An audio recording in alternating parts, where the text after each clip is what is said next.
Fuck that up. Oops.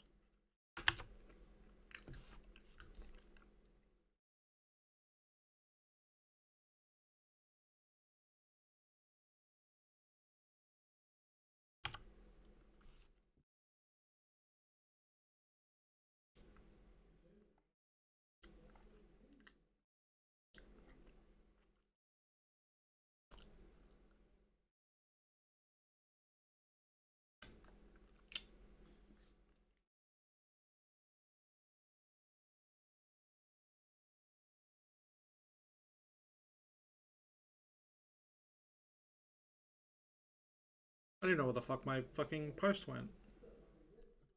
Whatever. I did post it.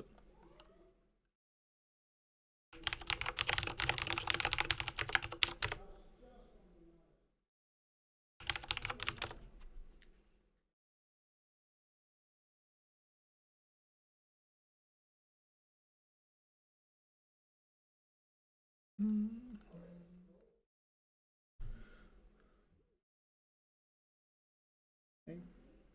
Alright, let's get set up here. Done all the notifications.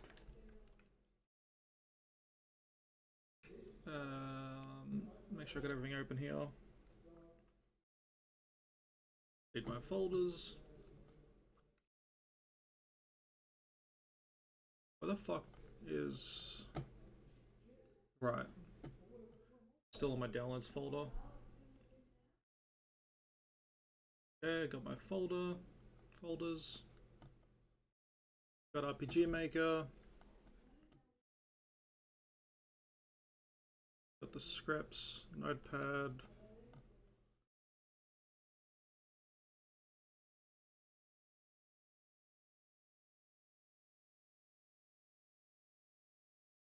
Obsidian.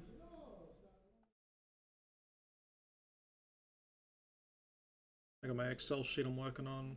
Alright, I think I have everything. Hey 63 Rez, how you doing? Finally made it to another stream. Well, this was a pretty this is pretty early. It's only midday where I am. But yeah, how you doing? Hope you're having a good evening, afternoon, evening.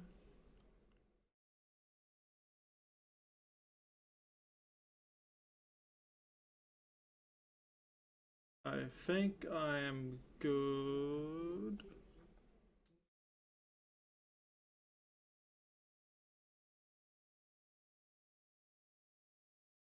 Alright, I think I'm good here.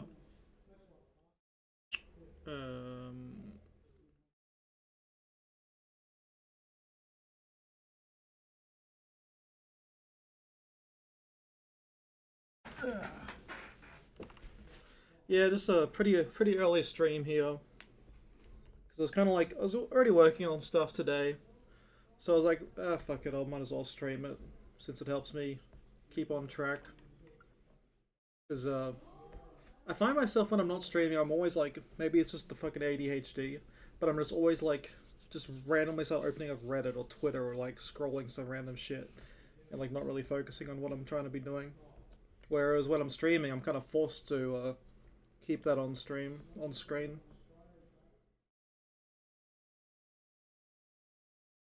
So it helps me focus.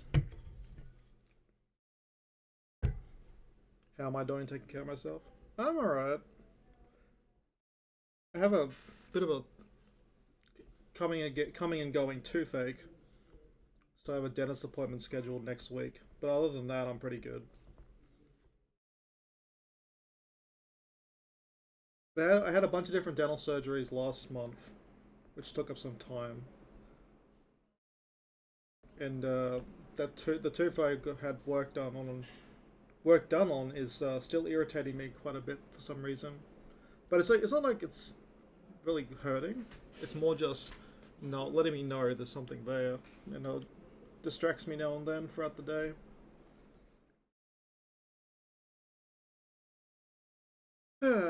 Alright. So I'm pretty much just continuing on with what I was doing the other day.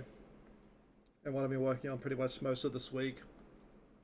Which is, I've kind of So for the entire like prologue slash Act One I've had planned.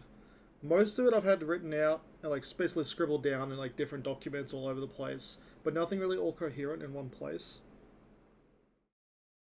And then nothing where I had written it in a way that it matched how the day-night cycle stuff works in the game. So I wanted to like finally put together a document where I could easily just track all the different routes, all the different scenes, as well as the different time slots. So that you have your like morning, day, evening, night, midnight, and then also the um, sub time slots.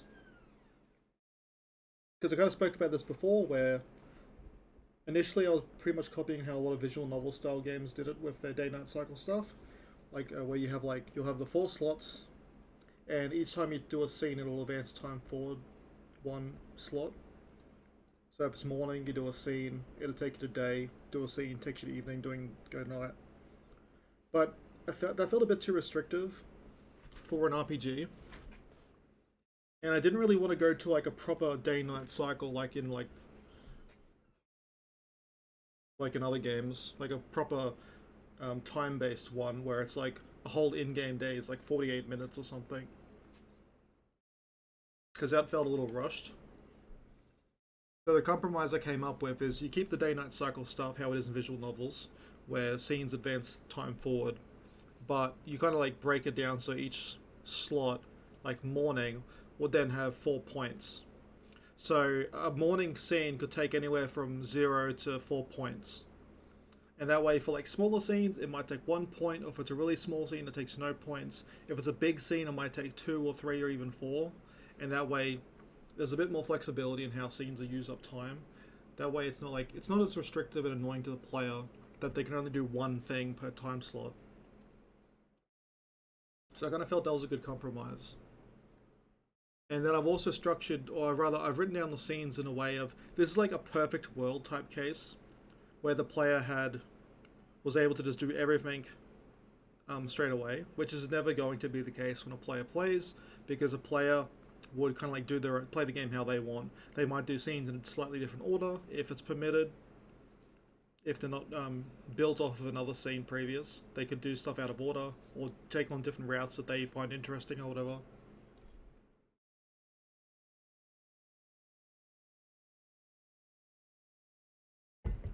But at least for my own sake, for structuring it out first, it made more sense to just do it in like a perfect world type case. And that way it's just easier for me to plan around and I understand what's going on. Um, yeah. So pretty much taking all of the events that are currently in the game in the current build, as well as some new events I've spliced in here and there to help smooth out some routes or just continue them that haven't been continued yet. It's pretty much taken me up to about day 7 in game.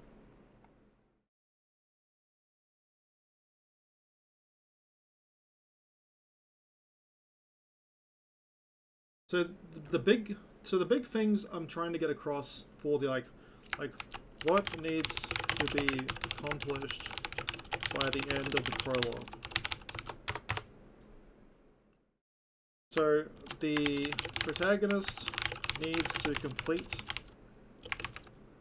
to form a contract with Envy, which will then allow Envy to give the protagonist an alchemy rune. Basically, Envy is lending the protagonist her power as her part of the bargain. And once the player has the alchemy rune, they can then start the process of becoming an alchemist trainee or apprentice to Caladria. So the protagonist becomes an alchemist apprentice.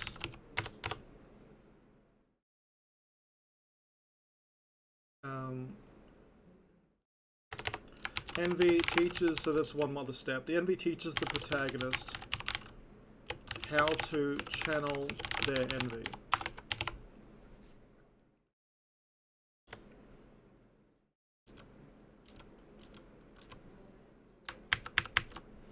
So that's pretty much like the main goals for the main story.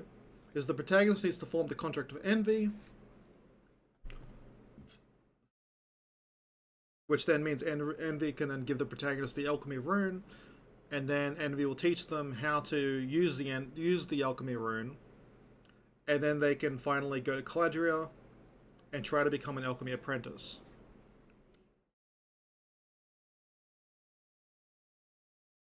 I'm just trying to think if I wanted to specify anything else. But that pretty much is like the overarching main goal. Uh, and in the current, how I've laid out everything so far, the first three have been achieved. So the last one I'm working on is the protagonist properly becoming an alchemist apprentice.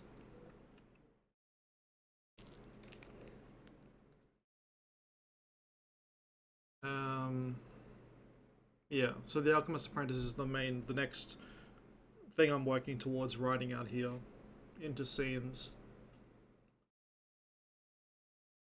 And then I've just also written out a couple specific scenes I wanted to try to achieve, like introducing the characters and all that kind of stuff.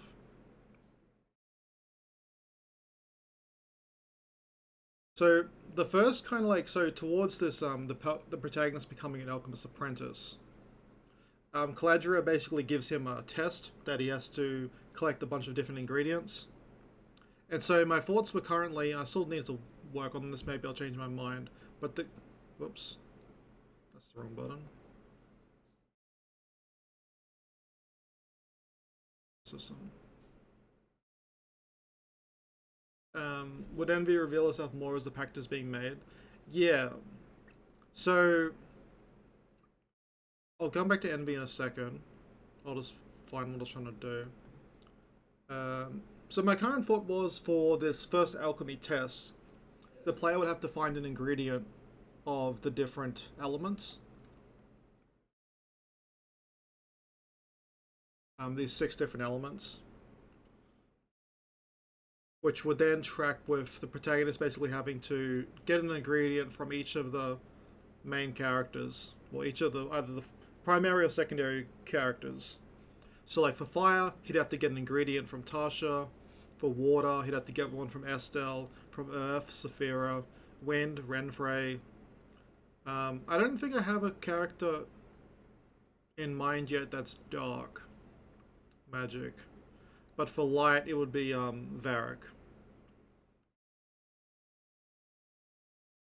So yeah, the idea would be you have to find like get these 6 different ingredients. I mean, I'm also just wondering if maybe that's too many. You can make Crowley the dark attribute. That works as well. Because my idea with Crowley was going to be he's using like enslavement magic, and that's why he has like some subordinates under him that are like basically being mind controlled, at least one being one of them. Because that was kind of like part of the route idea for Crowley and Estelle, that he was going to try and use his enslavement magic on her when she's weakened.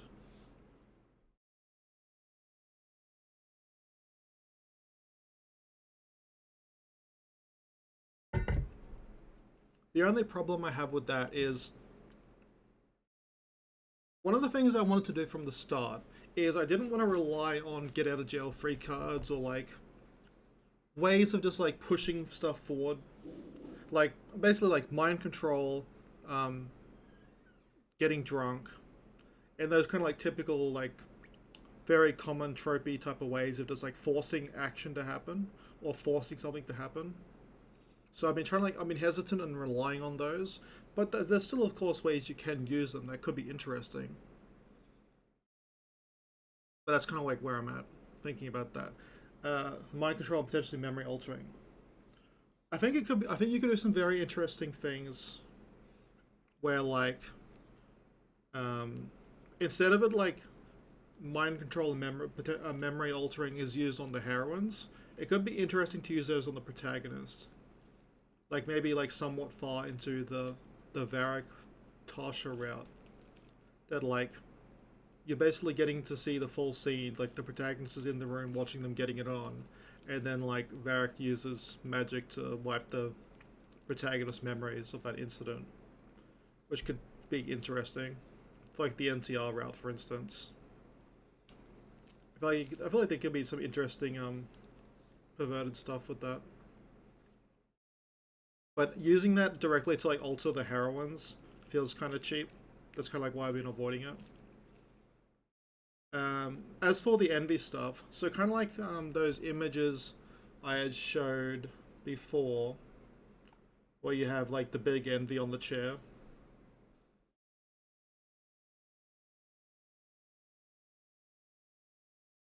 Can't really show that because it's pretty kind of not safe for work at the moment. I mean, this one should be. Yeah, I want to leave it. I won't show it now because it is kind of probably too risky. But yeah, basically the envy scene I had showed the other day or last week, where you have the really large envy on a chair in the void realm place. That would be kind of like you're going to see mostly that envy throughout the prologue until towards the end, where the real her is revealed. Because I kind of explained it before, I wanted to do like a Wizard of Oz type thing, like the man behind the curtain. It is Wizard of Oz, isn't it? Wizard of Oz, man behind the curtain.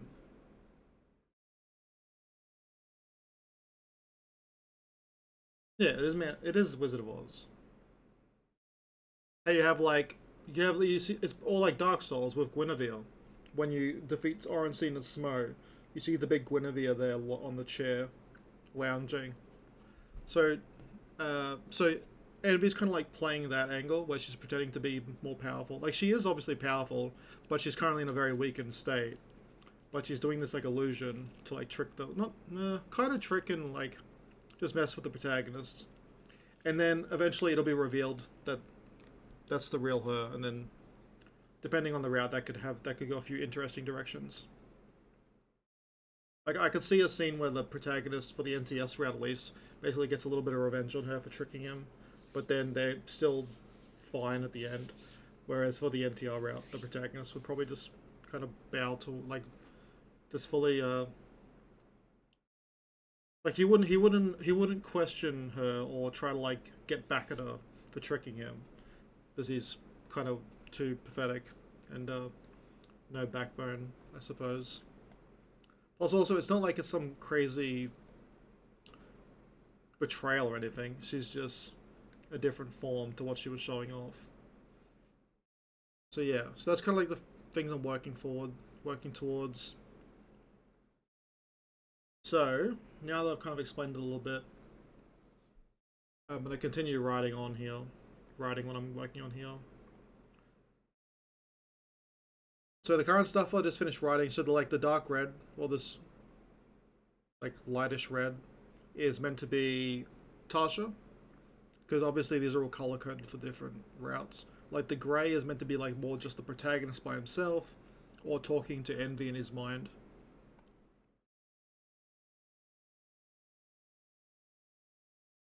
Now that I think about it, probably the. That's not what I want to do.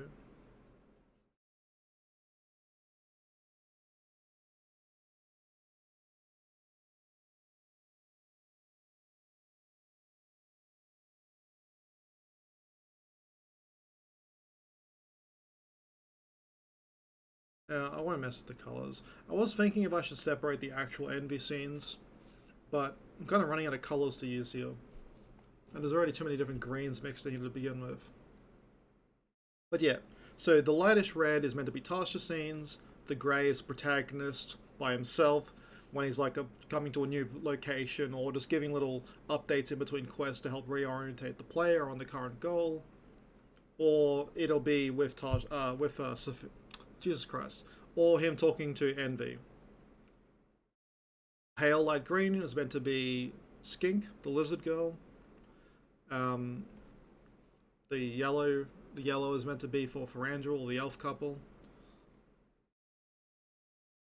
Light blue is Saphira.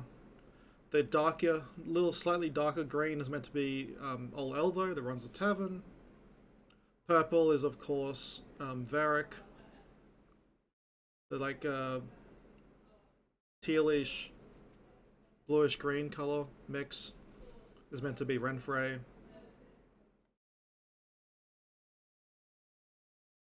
The orange is Crowley. This kind of like purplish, pale, pinky color is meant to be well, it's meant to be for Ambria, the blacksmith, but I've kind of like I just realized I'm using the same color twice.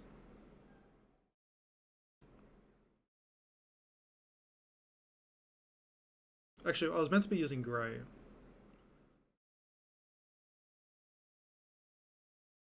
So the grey is just meant to be like just random NPCs.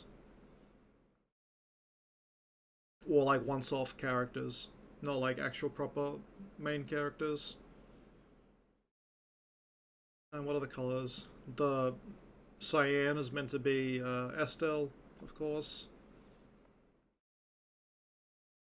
I think that's the darkish orangey red is meant to be Darius.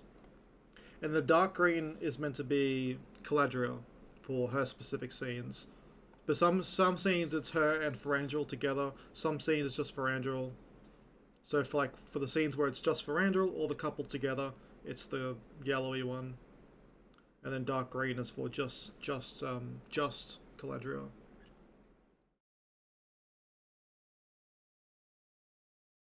Yeah. So I just finished off writing a Tasha scene.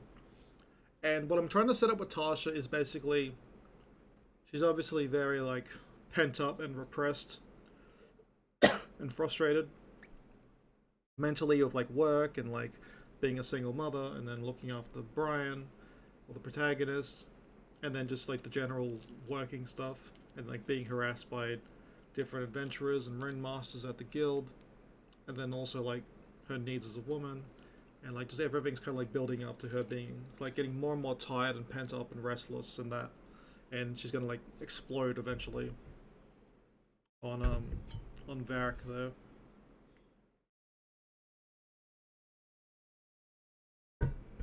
So at this point you've got like a couple scenes where Varric has been like hitting on her at the Adventurers Guild and getting a little more aggressive. And then so the scene I had just written is the one where she's basically taking some extra time to fondle the vegetables before she puts them in the pot for breakfast, basically. And the protagonist also noticing how tired looking she is, which then prompts Envy to start helping the protagonist plan for what to do for her route. Since Envy is kind of like meant to be kind of like pushing the protagonist or pushing these things to happen to help the protagonist to help herself. So she's like meant to be one of the big, I guess, motivators towards helping push the protagonist to develop the routes. So I was also just kind of like basically I'm looking at all the bunch of different scene ideas I had in mind and some that haven't been put in yet that were planned for. And I'm trying to figure out which direction to go here. I kind of like have a pattern where Saphira comes every other day to do something. So like on day 3, she pulls them off to do some training. They do training in the afternoon. Then they go to the tavern. Then like day 5, you go training with Saphira again. So on this day that I'm currently operating on, I kind of wanted to do the next stage of Saphira training.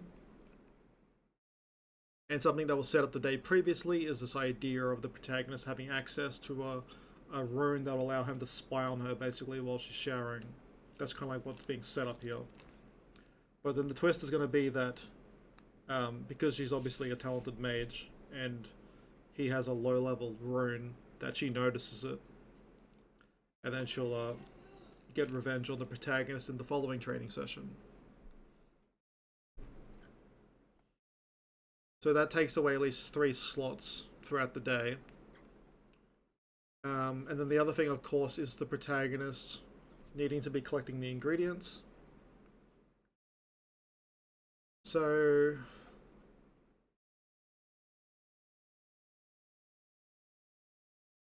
the protagonist should be asking um, Tasha in the morning if she has any of the fire ingredient he needs, and she would give that up pretty easily. Although the other thing I'm trying to develop is, I've been developing another subplot where there's like a thief at the guild that's stealing stuff. And one of the subplots, so what I was trying to set up, or thinking of setting up here, is that Tasha's the one that's been like pilfering or stealing off the top, skimming off the top at the guild when people hand in their quests or rewards and that, because she's trying to like help Brian, the protagonist, help recover.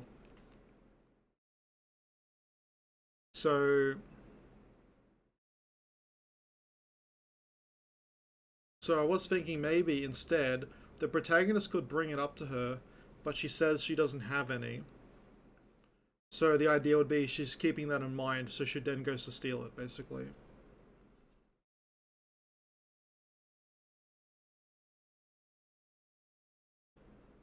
So I'm kind of thinking through in my mind how that would play out, and what would be like how I could use that to push forward the routes. So one angle would be that, so basically the protagonist is forcing her, so then she goes to steal it, and then either she gets caught by Crowley or someone else, and then that she would have to explain herself.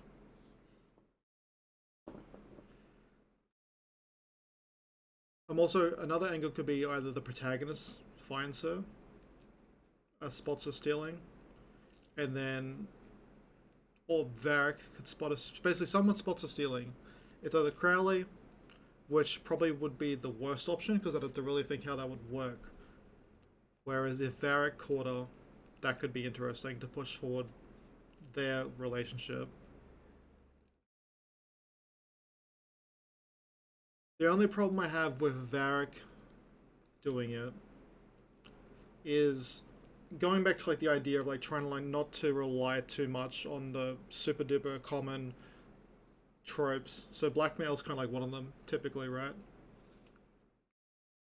But I'm not like avoiding it just for the sake of avoiding it. I kind of feel like Varric genuinely likes Tasha, so he wouldn't necessarily be trying to blackmail her.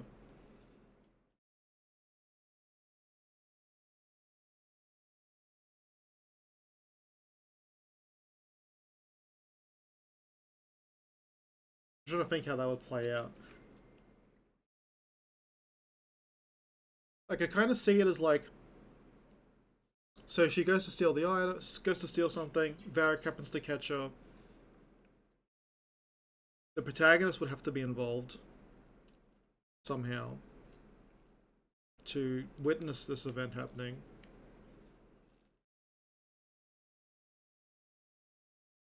Or it happens off screen.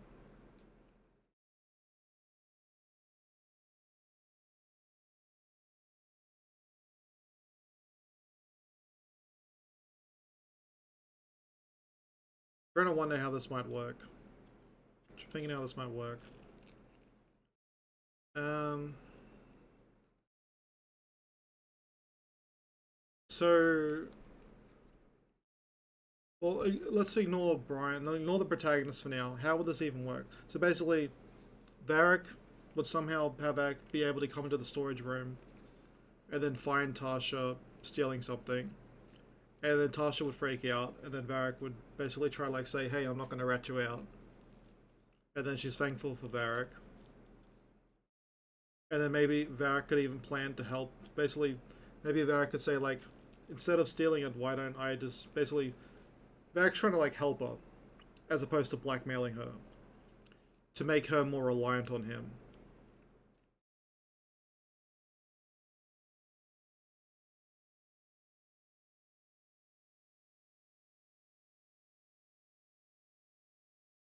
The other angle I'm thinking of is um, the other angle is I'm also thinking of like how to get the protagonist to kind of figure out to notice what's going on. And an angle to do that is I've kind of been setting up that Crowley's been putting pressure on Tasha for this thief thing happening. So maybe what I would do is I would then there'd be like another follow up scene between Tasha and Crowley where he's like even more pissed off that there's something getting stolen, and the protagonist notices it affecting Tasha. So then the protagonist would start investigating himself to try to like basically exonerate Tasha for stuff getting stolen. But in trying to like find who the real thief is, he happens to find it's actually Tasha. And then from there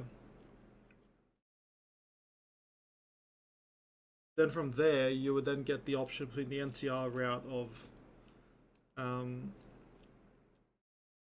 because this I kind of like this development.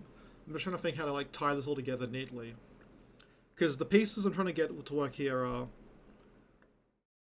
for ultimately the route is that for the NTR route, the idea is the protagonist is kind of like not doing it on purpose, but his actions are pushing Tasha towards Varric, towards forming their relationship.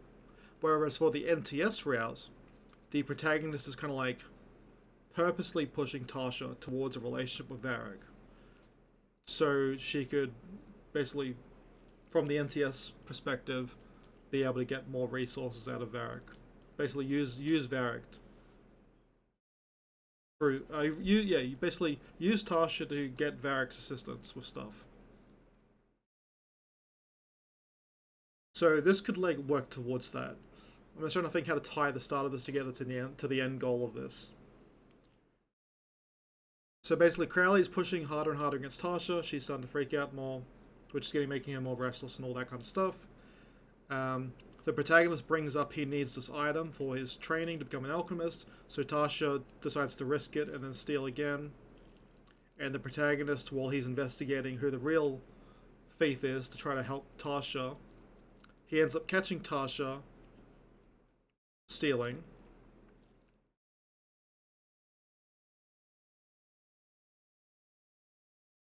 Um, and then I guess the easiest way would be while he's spying on her, Varric happens to be there as well, and so Varric catches her, and so the protagonist, while trying to like, well, the protagonist is spying. He happens to overhear, or see Varric come into the room, and then Varric also catching Tasha, and then Tasha explaining herself to Varric, and then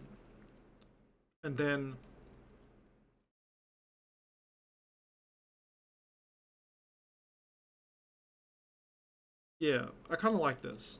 I don't know if anything I just said made sense because I'm obviously not explaining every little piece here, but that's like the main points. I'm trying to think how to wrap this all together because I like this angle more because when it comes to the NTS route, while I want the protagonist to be more of a bit of like a perverted kind of dirtbag, not quite like evil, but like more of like a manipulator and opportunist more so than anything else. So this would be kind of like this seems more like a natural progression. So the protagonist will witness this happening, and then he would get the light bulb moment of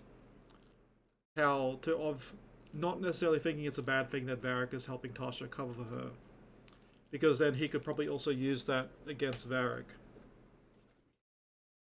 and also see it as like a good development. Whereas for the NTR route, it's more like him freaking out that Varric caught her, and then that they've kind of like developed their relationship inadvertently. I feel like that kind of works for both, so I kind of like that angle. Um, so what would have to happen to get to that? So the protagonist needs a fire element item for his alchemist test. The protagonist asks Tasha if she has said fire element item, to which she says no. Tasha then steals. No.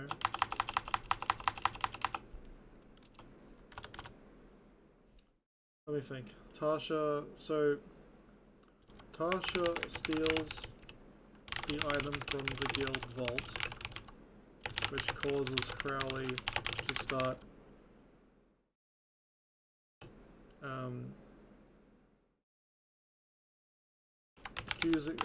start becoming more suspicious, more sus,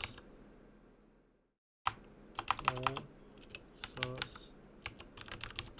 suspicious of her, and threatening her more. The protagonist begins his own investigation into the guild vault thief to help take the blame away from Tasha, and ends up discovering that the thief is Tasha, while the protagonist is watching Tasha. Varric comes along and simultaneously catches Tasha, and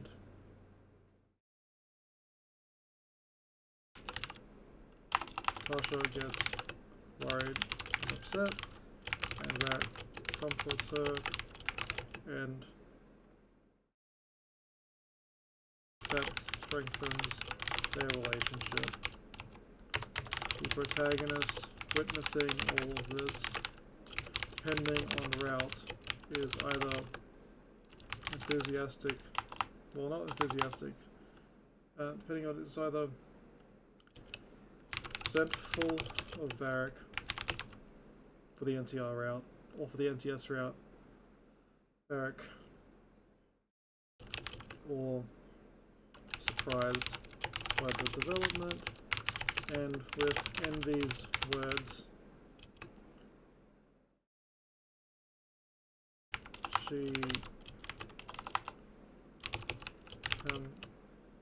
a good thing. That makes no fucking sense how I've written that. Give me a moment. I don't know when the music stopped. I also didn't really understand how the fuck I keep getting from like the Offspring to Eminem, but okay.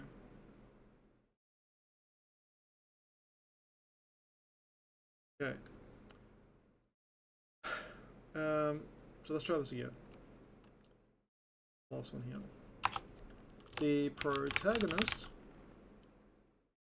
witnessing Varric comforting Tasha, and even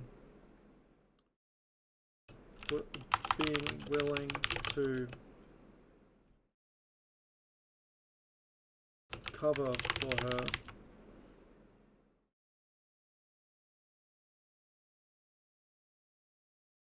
causes him to feel jealous and resentful and angry at himself for putting her in said position, but depending on route, Envy's words comfort him, realizing this is actually an opportunity to use Varric. So the only hiccup I have here is I'm wondering if it'd make more sense that Varric is catching Tasha stealing from the guild vault on the specific item that the protagonist is after. And for that part to make sense, there would need to be another scene of Crowley getting up Tasha before. That would set the protagonist off on his investigation.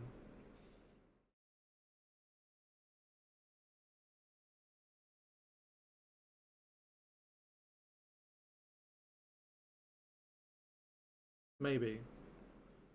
Unless the protagonist asks her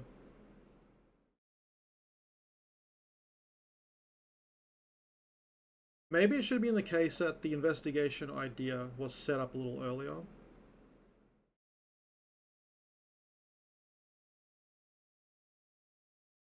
I'm gonna look here.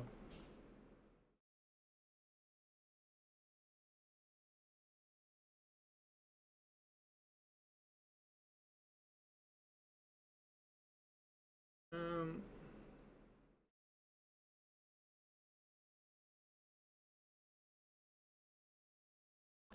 so on day 5 is the Guild Thievery scene. It could just be the case that that scene is what sets it off.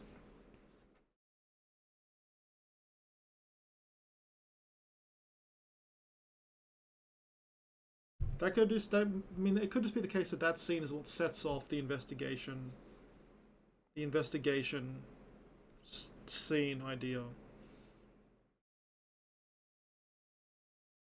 So this should all be fine then. The protagonist would then tell Tasha at breakfast about how he needs this fire element herb or material for his alchemy test. And then Tasha would go, "Oh, okay. Well, I don't have that, but maybe I can get it for you." Basically, she says like something like that. Or maybe this is more like in her own mind. She's thinking she's gonna steal. She's basically the idea is she would have been stealing from the guild before the protagonist woke up from his coma, and then she would have like stopped. But obviously, there's still stuff missing, so it's still a problem. So this is like her returning to steal one last time, and then getting caught by Varric.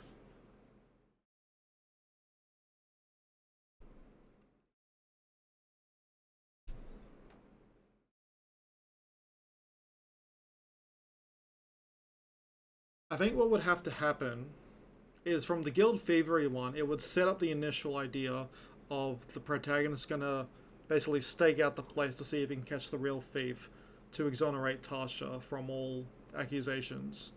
So there'd be like maybe once or twice the protagonist can go to the guild just to check it out, and then nothing really happens. And it just so happens the third time he goes back coincides when Tasha's the one stealing this item for him. That when this all kind of like takes place at the same time. So I kind of like that idea because it feels kind of like a natural progression. I'm still trying to work towards a big scene happening between Tasha and Varric. And there was the initial ideas I had in mind where there's like this basically everyone's kind of like forced to have evaluations, and these evaluations obviously lean toward sexual nature to find out your potential as a mage, because of course it would. And so I was trying, that was going to be like the mechanism to get a scene, like a lewd scene happening between Tasha and Varric, where Tasha would have to do the evaluation for Varric. Another idea I had was there would be a dungeon.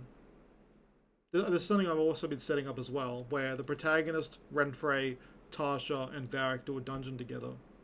And while they're in the dungeon, Renfrey is basically either. Renfrey is basically, depending on the route, if it's the NTR route or the NTS route, then they're all kind of like. The three of them are kind of like all using each other to get Varric alone with Tasha. So a scene could happen there between them. I think I'm leaning more towards the dungeon idea. Because the evaluation thing feels kind of silly, and the main problem I really have with it is it makes sense. I basically I could buy it. Makes sense for the male characters. Basically, the idea that the stronger or more potent you are as a male, that you're like you could um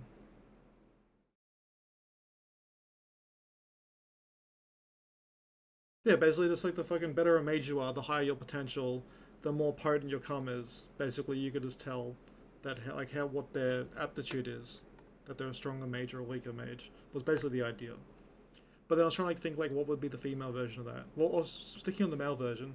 The idea was I had like two ideas. One is basically like you have like a basically like a fucking breeding mount for like fucking horses, where it's like basically there's like box sticking out of the ground where you basically just ram your dick in, and like it would just like measure your cum basically.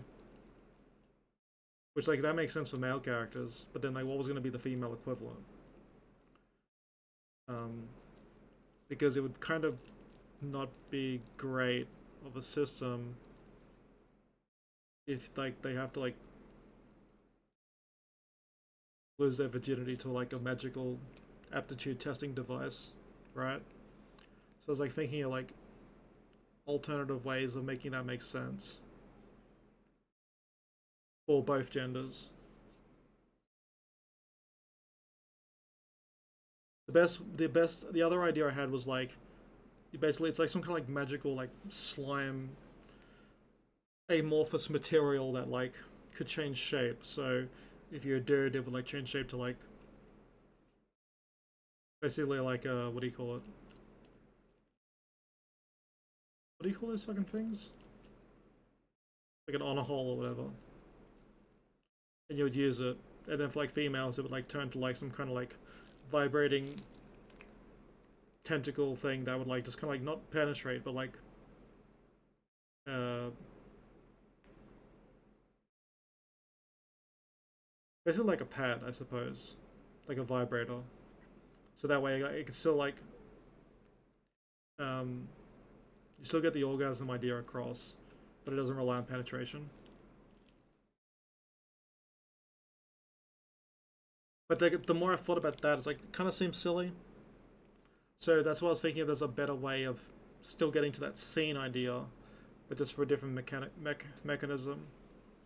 And I thought the dungeon might make sense.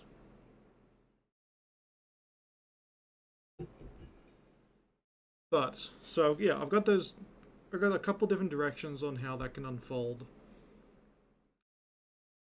Because what I'm thinking is basically Tasha's basically what I'm building here is Tasha's getting more and more pent up and sexually frustrated and everything. The idea is when there is that first like chance of something to happen between Varric and Tasha, Tasha basically can't help herself but just like want it, and then like you get like the big crazy scene, and then there's meant to be like the idea of like a reset. Like she cools off, she realizes what she's done, and then it's like her about reflecting on what she did and if she actually enjoyed it or she's lying to herself, and it kind of like builds up from there again. Because I feel like if you go that angle, I feel like that kind of makes sense. Like the idea she does things she regrets, but she needs, and then like, um, then you have a bit of like a grappling with that. It's like the next part of the act before she finally realizes that it is what she wants and what she needs, and then it can progress from there. So, keeping that in mind, um,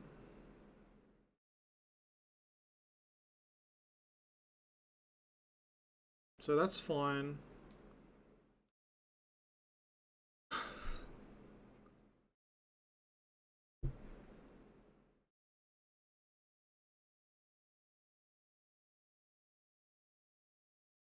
So the protagonist would then ask Tasha about the fire ingredient. I'm trying to think if this should be like if I should be trying to force all this into one conversation, or it'd be more like this is an actual scene that would just take place when the player enters the room, and then the scene would end, and then Tasha would still be standing there as an NPC, and you would click on her, and then you could ask her about the ingredient, and that would progress. That would start that little conversation. So it wouldn't necessarily be a. I guess I suppose it would be a scene of its own.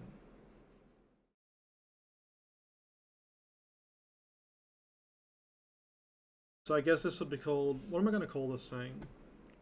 I'd like come up with some name. I think I wrote down a bunch of random crap. Um,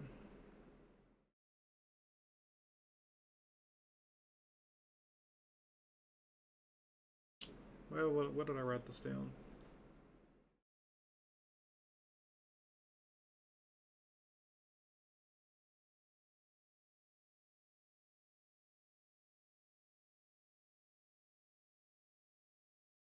The fire ingredient.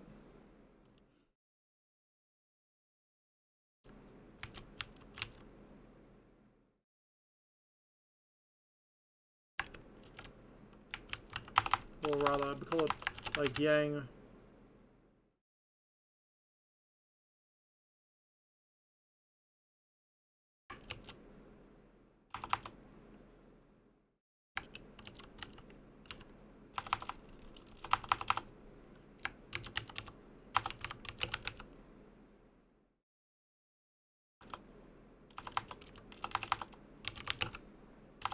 I can't fucking spell Phoenix.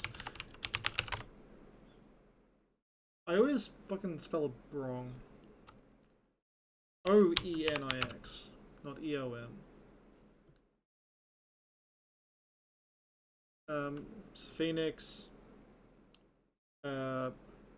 Phoenix,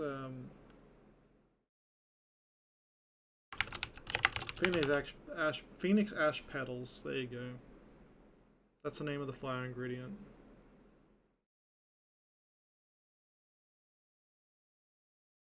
So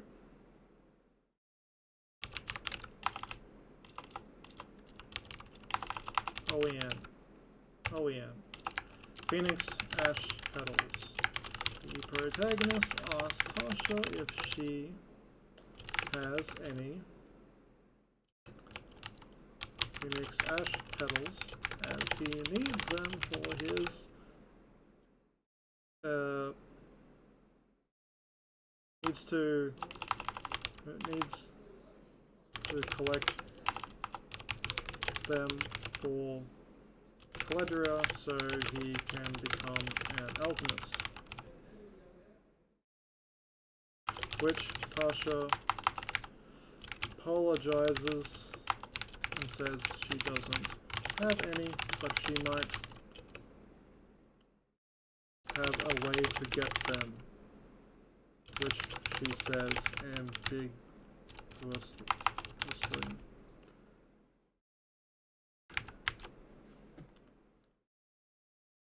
So just have that there. Let's leave it kind of like, you should just run like rough form, what I'm thinking, before I like fix it up for later. So that's fine. I then want there to be, I'm also thinking like, what would be the natural progression here? So the next thing I want to set up is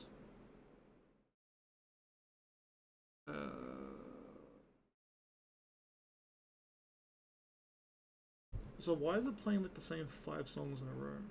Oh, it's because YouTube made another mix. God damn.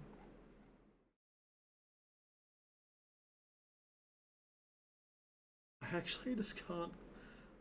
The YouTube mixes are so cringe.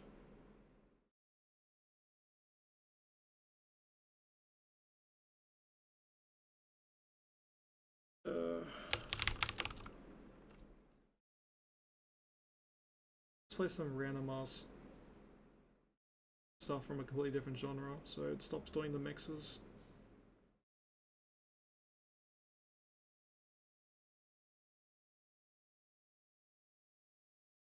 Okay.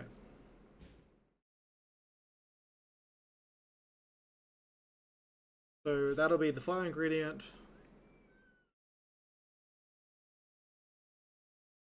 I'm wondering if all of this would have to happen.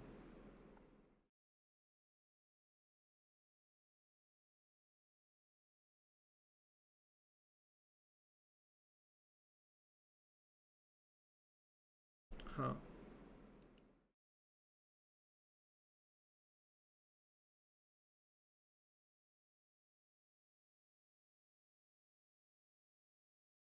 I'm wondering if I should chuck in the evening scene for the night previous, the first spying session at the guild.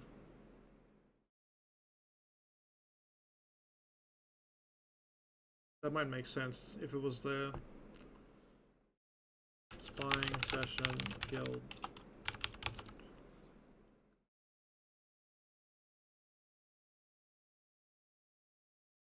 So that would be there, because that follows the guild thievery one. Unless it should be at night. I'll have to see how the next parts progress to find like what kind of time this should be being done.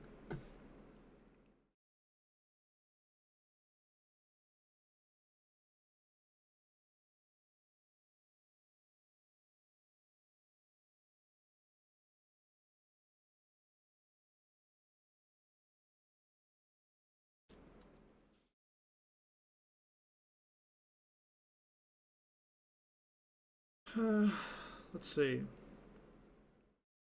So I want to do Tasha's training in the morning. Makes sense. I'm trying to see what else would make sense to have in the morning here. The player is meant to be doing another... Let's pull up the notepad again.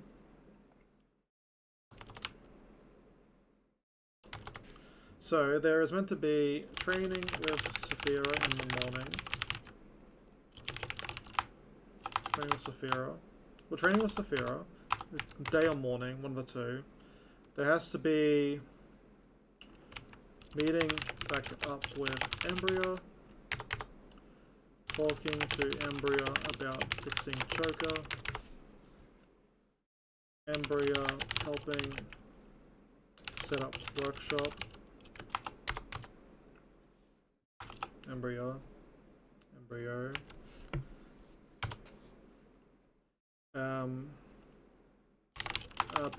Picking up another quest from the guild, because the player is still doing the quest quota stuff. They've completed 2 quests at this point, so I'm thinking they need to do 1 more quest to finish the quota, which would be the bandit quest, I'm pretty sure, which would then involve the player taking Saphira with them to go deal with the bandits.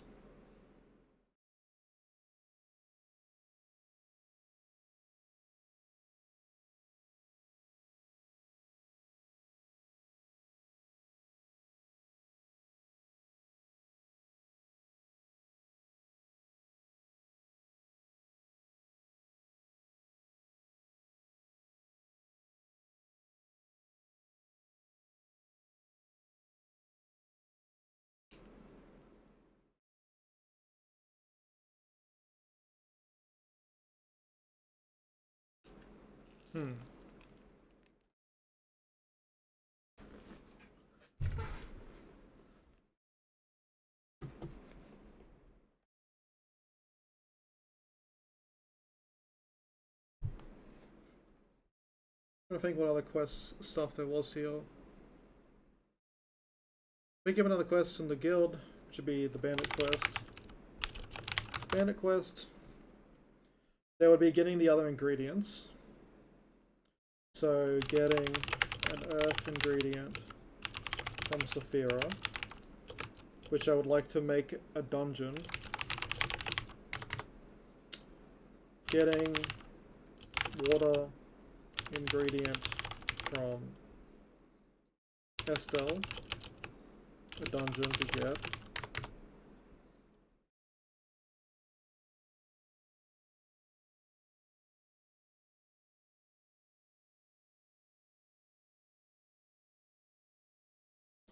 Maybe. Not 100% sure about that one. I might have a better idea.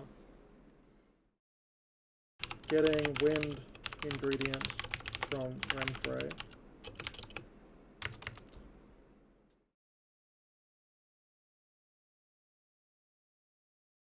Because I've kind of like kind of gone back and forth on Renfrey, what type of magic she uses.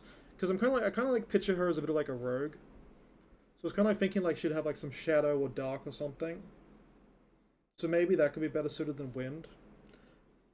Because there was another heroine idea I had in mind for wind, where her whole thing was going to be she's blind, and she's very much attuned with wind.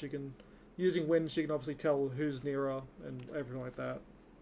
So the idea was going to be that her route was going to play around the idea of like the villain is basically doing stuff with her while pretending to be, while the protagonist is kind of like forced to voice that it's him doing all the actions, even though it's obviously not.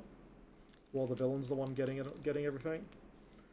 And then naturally, the idea would be that she could obviously tell who it is, but kind of thinks that, well, if that's what the protagonist is into, she kind of like plays along with it. That was kind of like what I was thinking of going with that character. But then there's already enough characters introduced as it is, so I didn't want to introduce her yet. I was saving her for the academy. So I'm kind of like a little hesitant to make Renfrey the wind character.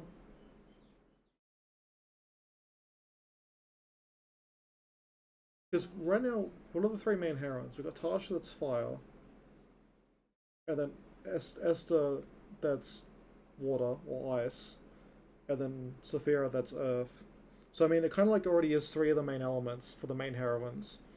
So it would make sense that there would be a fourth main heroine that's wind, I suppose, to go with the whole element idea. Or maybe that's a little too obvious.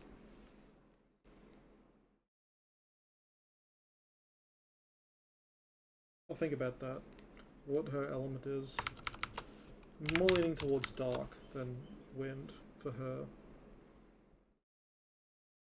But I will still have to get a wind element somewhere. Gradient from.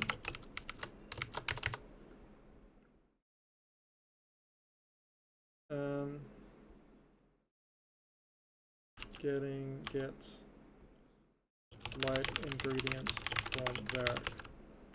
So my idea for the Varric one would be pretty simple, because Varric's meant to be a light mage. So Varric would ask the protagonist to basically steal some undergarments of Tasha's. That was like a simple quest idea. They kind of like a little bit borders on the humiliating side. Or better yet, maybe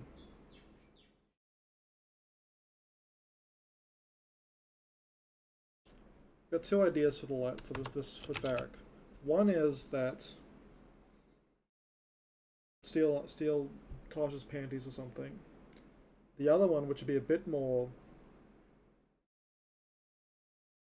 would be using like some kind of like magic recording device to like record a scene of Tasha like in the shower or something. I think I prefer the latter. It's a bit more going on than just panties. That's kind of basic.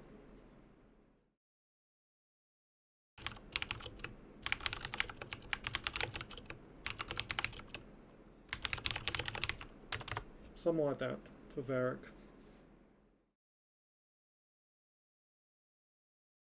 So it's earth, water, dark, wind, light. 1, 2, 3, 4, 5. So that's all the ingredients there. Copy all this shit.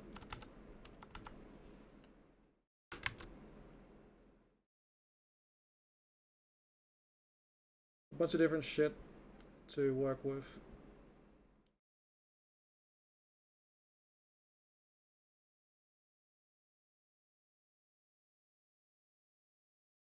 So what makes sense for the morning?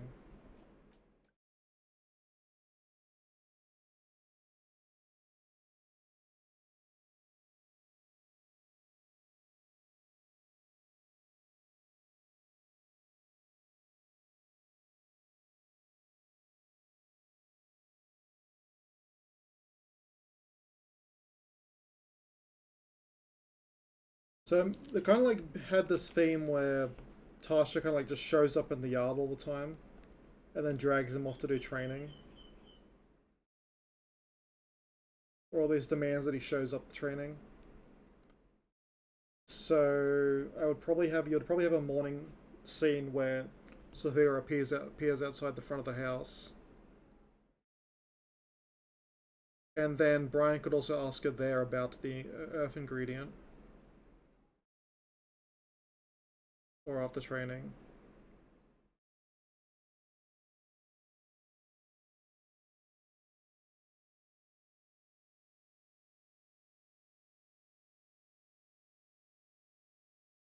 Hmm.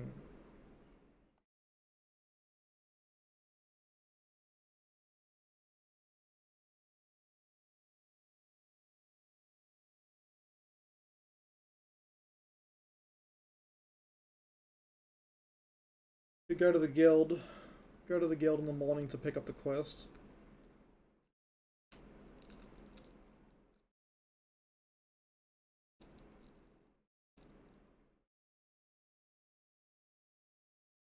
Go to the guild in the morning to pick up the quest there.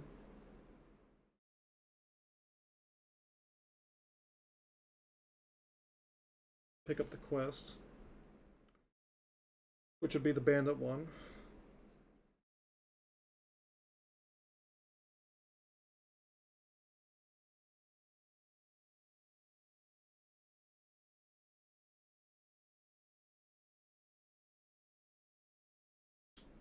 Um,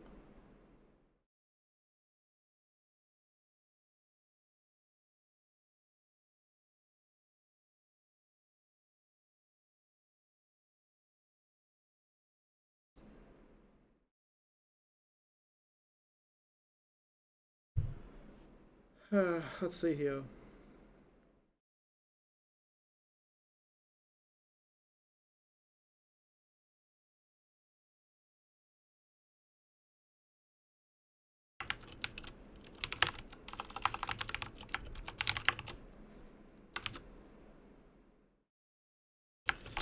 So let's see. The protagonist enters the Adventurers Guild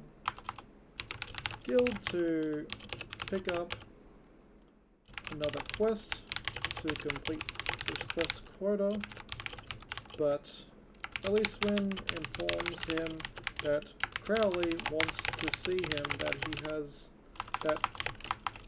he has a special quest already picked out for him.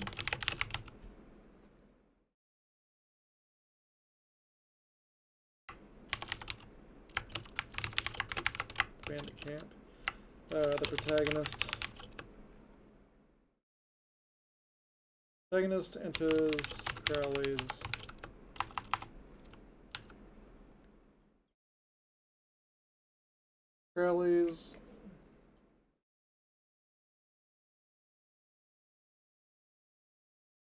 office. I mean, doesn't really. The protagonist learns from Crowley that the special quest he has prepared for him is to take on an entire bandit camp by himself. Clearly with the purpose of either getting the protagonist expelled or worse, yet he doesn't have a choice but figure out a way to accomplish it.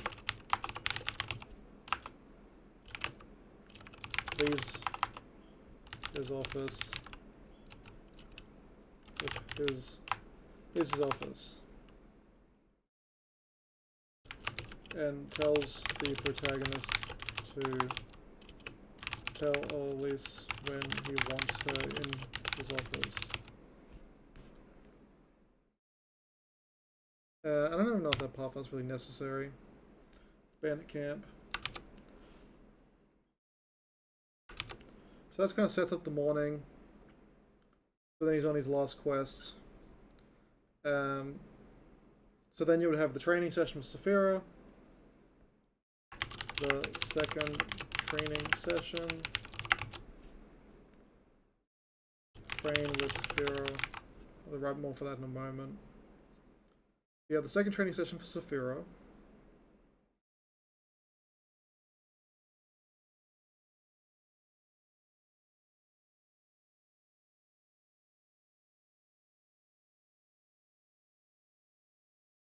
You know, the second training session with Saphira.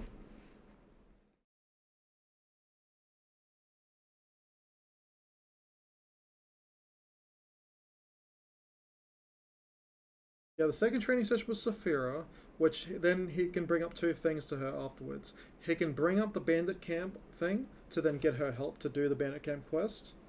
He can then also bring up what was the other thing? Oh, the ingredient.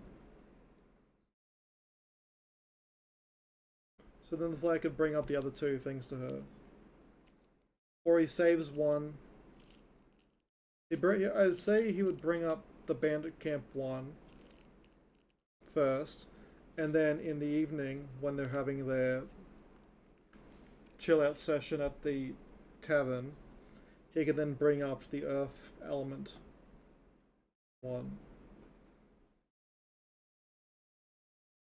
Or maybe I should have it set up a similar way to the Tasha one, where it's like you would go to her, you would have the second training session scene, and then you could just then talk to Saphira. And you would get the two options, one for the bandit camp, one for the herb.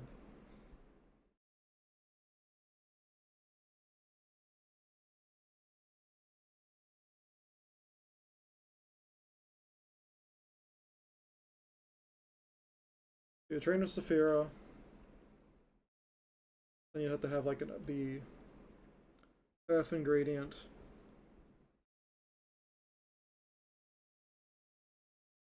Um,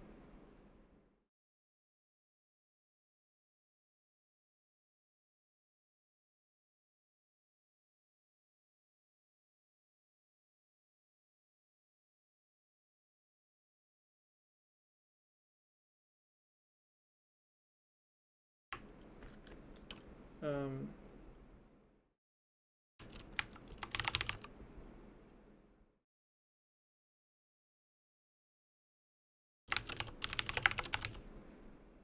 earth and spirit mud. Earth and spirit mud.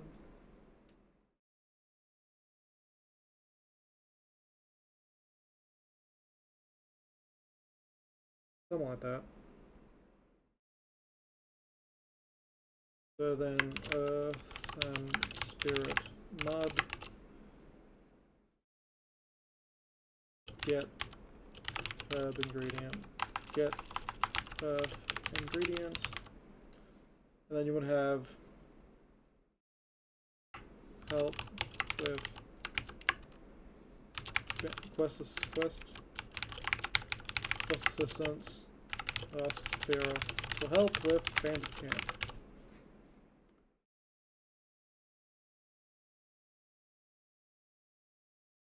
You ask Saphira for help with the bandit camp.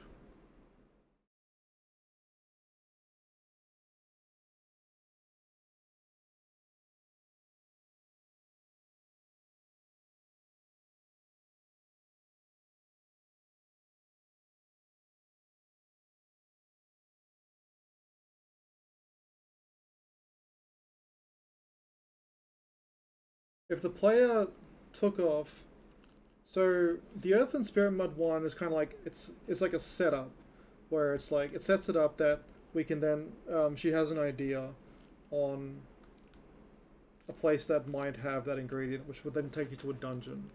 So that's kind of what's being set up there. Is there's a dungeon that might have the ingredient. So that's a setup. Whereas the bandit one, if he goes to Saphira to ask her for help, you would then kind of like go then you would then kind of like go to do the dungeon stuff. Sorry, to go clear out the bandit camp. So you would just go do that quest. I'm trying to think if there would be more dialogue in there. I feel like there'd be some basic dialogue with enemies and stuff, but there wouldn't really be like a whole extra scene specifically about the bandit camp stuff.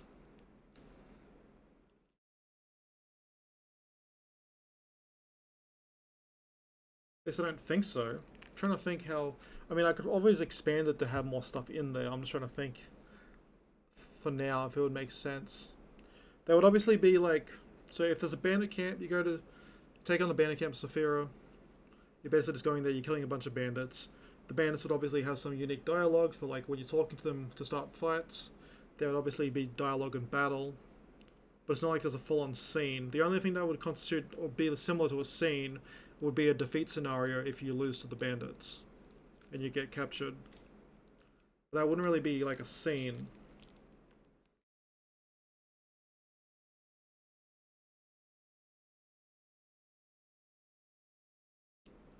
So chronologically, it would make sense that the next thing would be the player handing in the quest.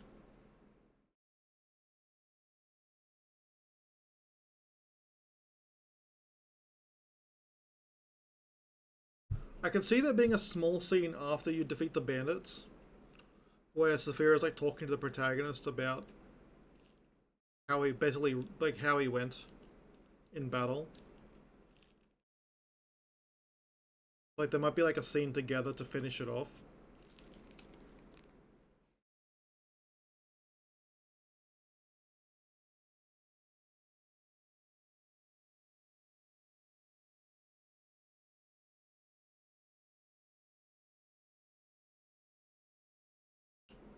So I can imagine it being like there's a scene to finish it off with her, where she's like, "Hey, we took out the bandits. Good work, Brian. Let's meet up at the tavern later."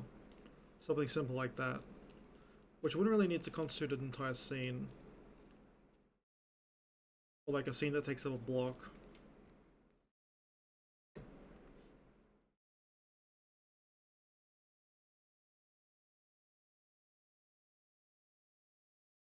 So really it would be handing in the quest. So handing in the quest would then be the scene between Crowley and Elise Wynn under the desk.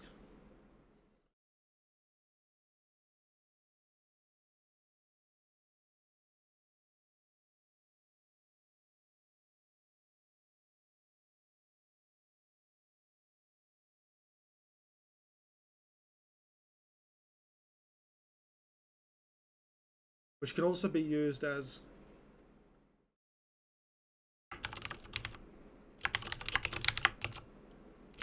so under the desk. I'll write it later. Basically, protagonist finishing quest and doubling efforts to find real guild thief. The fuck just happened? Why did that do that? Okay, so that's the day part planned. I think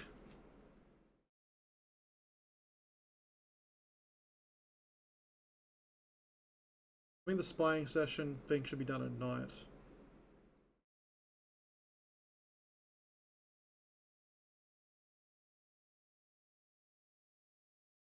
So move that down. Spying session. Wow, this should be black.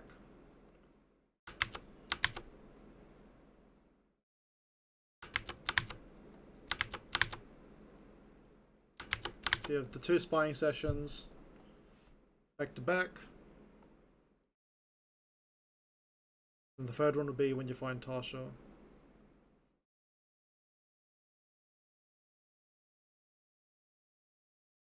I think that makes sense.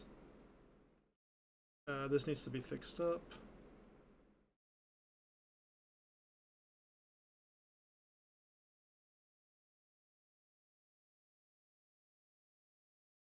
I think that makes sense. So we get the night spying session at the guild, spying at the guild. Nothing's obviously there, but then the third one, which kind of follows this, is when Tasha's actually stealing from the guild and you catch her.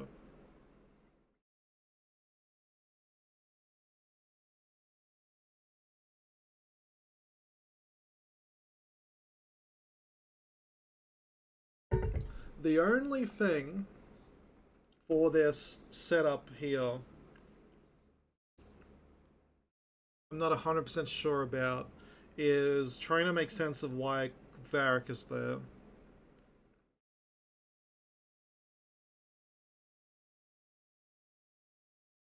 Trying to make sense of why Varric is there at the guild at that time in the storage area.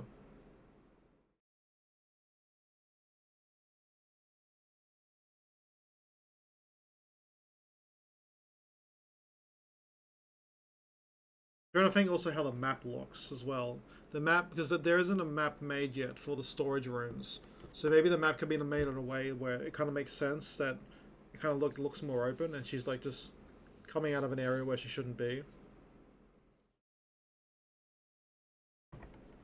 I don't know if it quite makes it. I mean, Varric is high rank, like kind of like a pretty like talented member of the academy, which supersedes the Adventurers Guild. So it's like trying to think if it made sense that he would be able to like he would just naturally kind of have access to the storage room because of his status, and maybe he happened to be doing a quest of his own.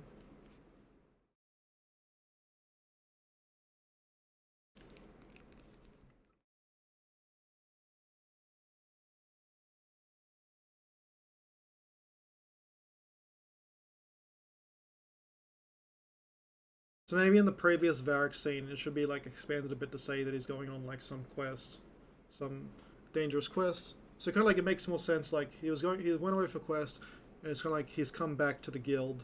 It happens to be night. he's basically finishing the paperwork for the quest he was on, and then he happens to catch Tasha as she's doing what she's doing. I don't know, maybe that makes sense. I'll just see, I have to play with that and see if it works. You have the training session with Saphira. So you talk about the mud ingredient, get the quest assistants to go take out the bandits. You come back to hand in the quest and find Eliswin under Crowley's desk doing something. And then you would have the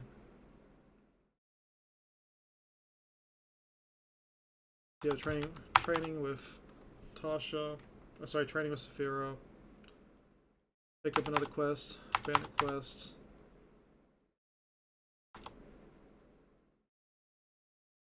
Training with Saphira. Right. That was meant to be the other thing I was trying to like do here. Let's see.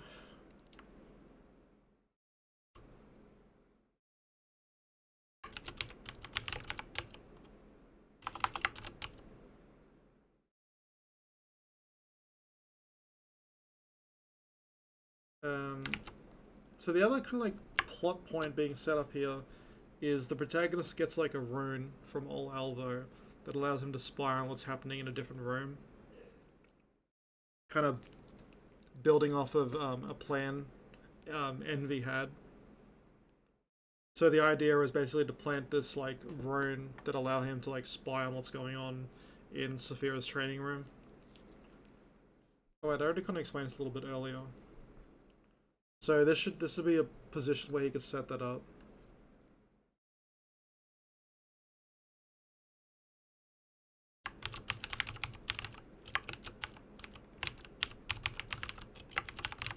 Installing surveillance rune.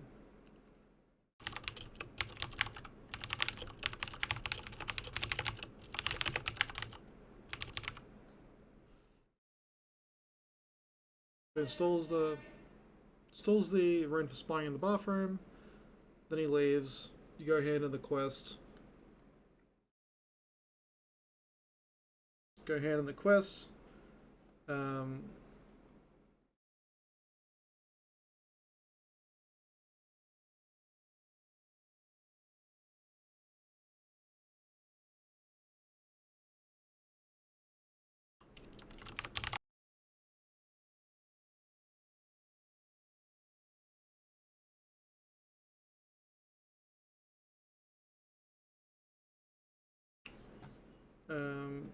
So yeah, you have the strange. This is basically the Akari dudes in the current build.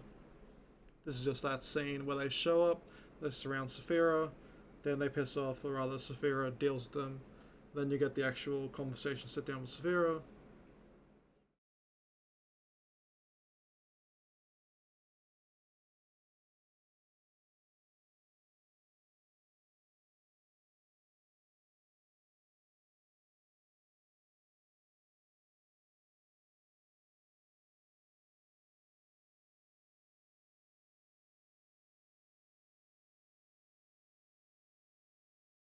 What am I listening to?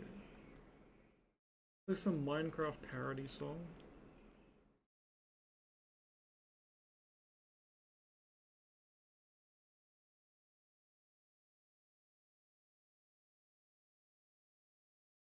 I'm actually still really fucking annoyed that that happened.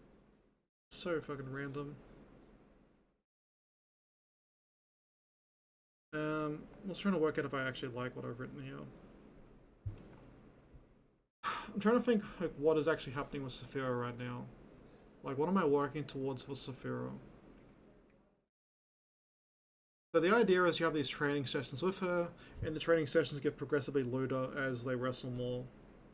And so the first one's basically like meant to be like a weird 69 position type thing. Whereas the third one I was thinking, well, the second training session would be obviously a little further. And I wanted there to be like I wanted there to be like a scene afterwards, or like a second part where basically, yeah, like a leg comparison scene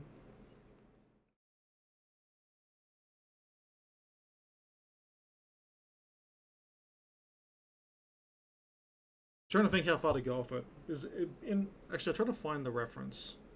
Just give me a moment. Okay, open paint.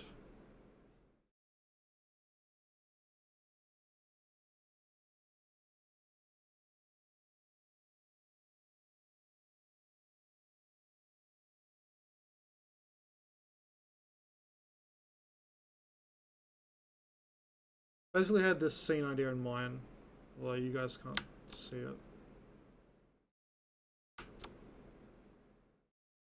This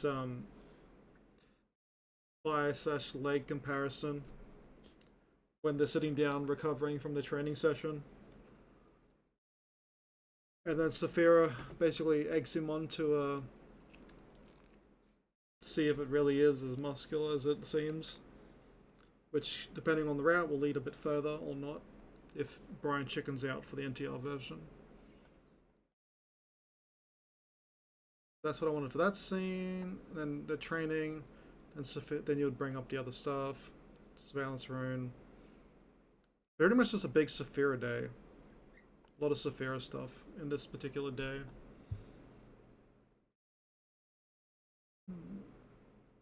And then, so you have the Akari stuff, the Akari dudes.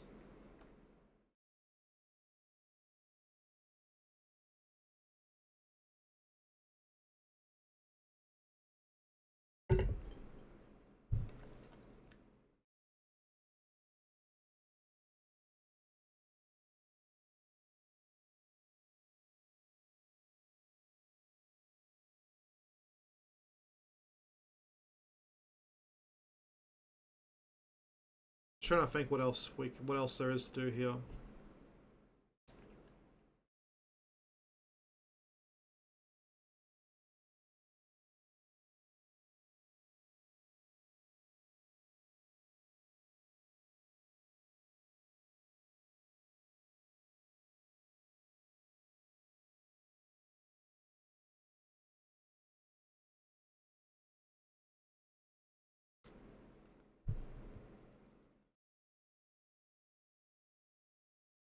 Also, because I'm trying to wonder if there's meant to be another skink setup going on as well.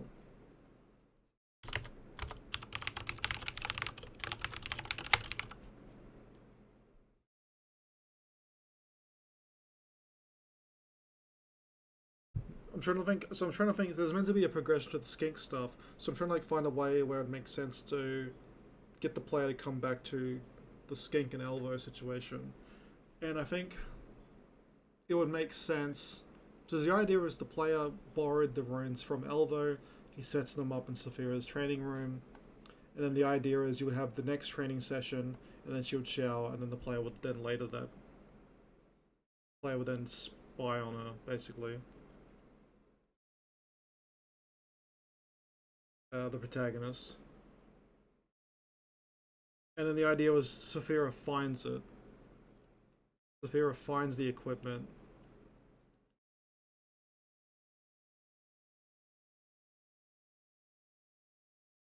Yeah, the idea is Saphira finds the equipment and breaks it.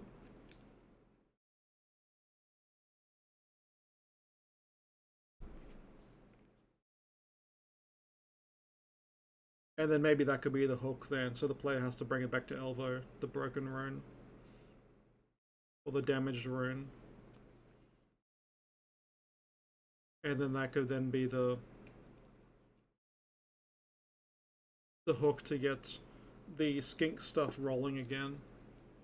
Because before my idea was Tasha keeps getting the protagonist to go back and run errands for her to pick up more and more different drinks.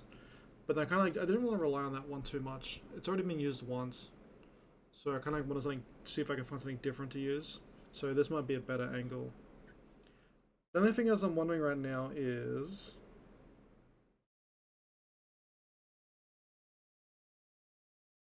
so I kind of had it set up. I'm trying to think if this actually makes sense now. So basically, I set it up that the idea is basically the rune is like a live stream. Like you have like the camera, and then you have like the device you view it on. And the idea is basically the rune. You place the rune or the camera where it's meant to be pointing, and then like you're connected to it like Bluetooth with your mind, and you can just like connect to it and then see what's going on. Um, so that's how it worked in the current setup. So now I'm trying to imagine how it might work with Saphira's stuff here. Like how it would work for Saphira.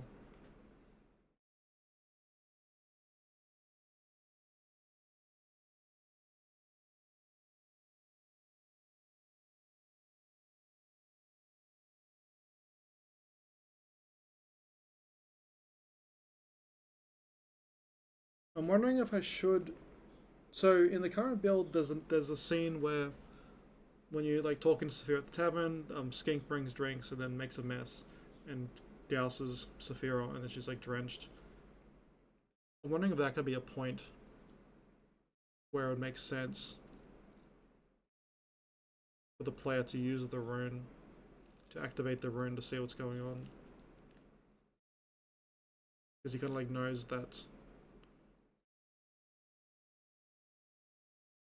he kind of knows that she's there.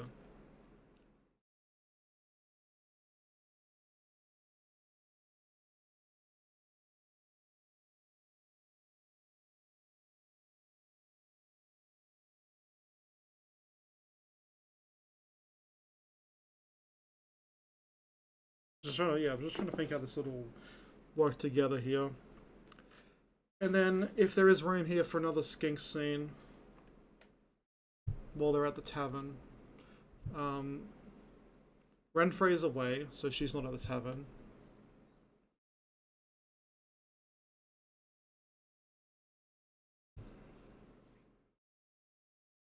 So I'm wondering maybe the another date with Saphira scene here would be where the skink stuff would happen, where she spills it on Saphira, and then Saphira leaves.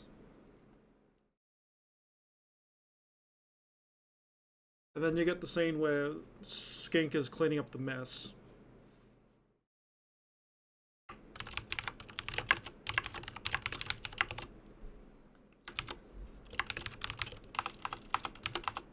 Skink, Skink cleaning mess while being harassed by tavern patrons. So you get that scene where Skink's trying to clean up the best she can, but everyone's messing with her.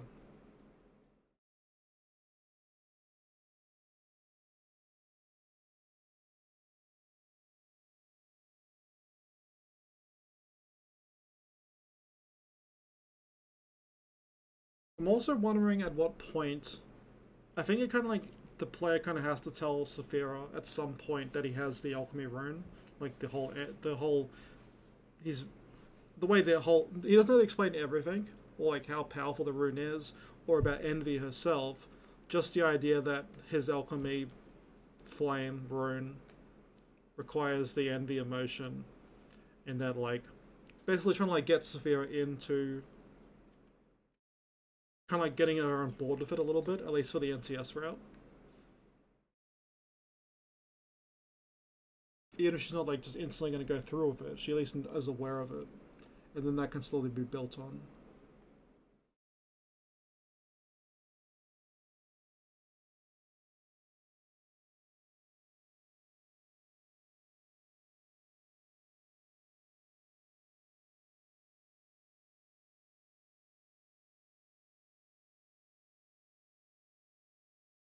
I'm trying to think about how to play with that. Um, I don't think I've actually liked this angle here.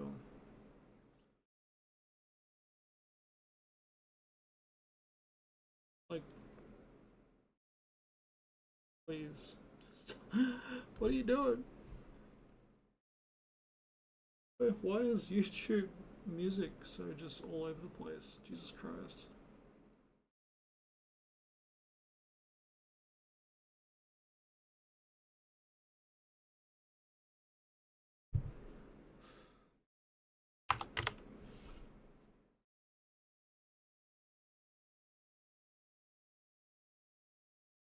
Um, go back to aim on, aim off. Hey D Steels, how you doing? Hella fucking late. Well, I mean, I'm streaming pretty early. It's only 2 o'clock, and I started an hour and a half ago, or well, hour and 40 ago. So I'm pretty early. So to stream early knowing there'd be Saphira talk. Yeah, well, I'm kind of like, yeah, I'm going over a bit of Saphira stuff at the moment. Well, all the stuff, but Saphira's the current stuff I'm talking about. I can get your opinion on some ideas. I don't know if you were here the other day when I showed off this, but I've basically been setting up the entire schedule of all the scenes across the different periods of the time between morning, day, evening, night, and then the different days. Basically, like how many, like in like a perfect scenario, the scenes available to the player at each point in time. Now, obviously, as the player's playing, they'd obviously do their own thing. They'd do stuff out of order, as much as is allowed. Obviously, some stuff has to be done in order for the story to make sense. But I'd like to at least have some flexibility in like the way players do the routes. The main story stuff will obviously be the big like thresholds that have to be done, whereas the story, the more the route, the heroines can be done a little bit differently.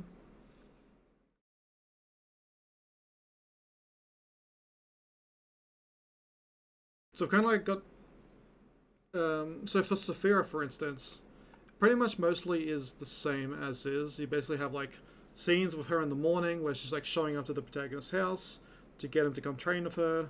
Then you have like training sessions for the day, and then like hanging out at the tavern afterwards, just talking about stuff. Um, so there's a couple of extra scenes spliced in here. Like I had an extra scene with Saphira and Renfrey running into each other, and then them talking afterwards. Kind of like because I wanted there to be more scenes between characters other than the protagonist, like interacting with each other.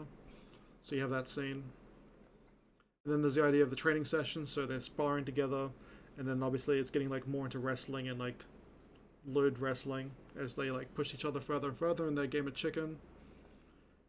And then in the current day setup, there's meant to be a training session with like kind of talked about before, the fire comparison or leg comparison one, where they're like they've done their sparring session, they're like sitting up against the wall in the corner of the gym area, and then like the protagonist can't help but see how much bigger Saphira's leg is, and she notices him looking, and then depending on the route, NTS route, he takes the chance to get a better look, whereas NTR Brian chickens out.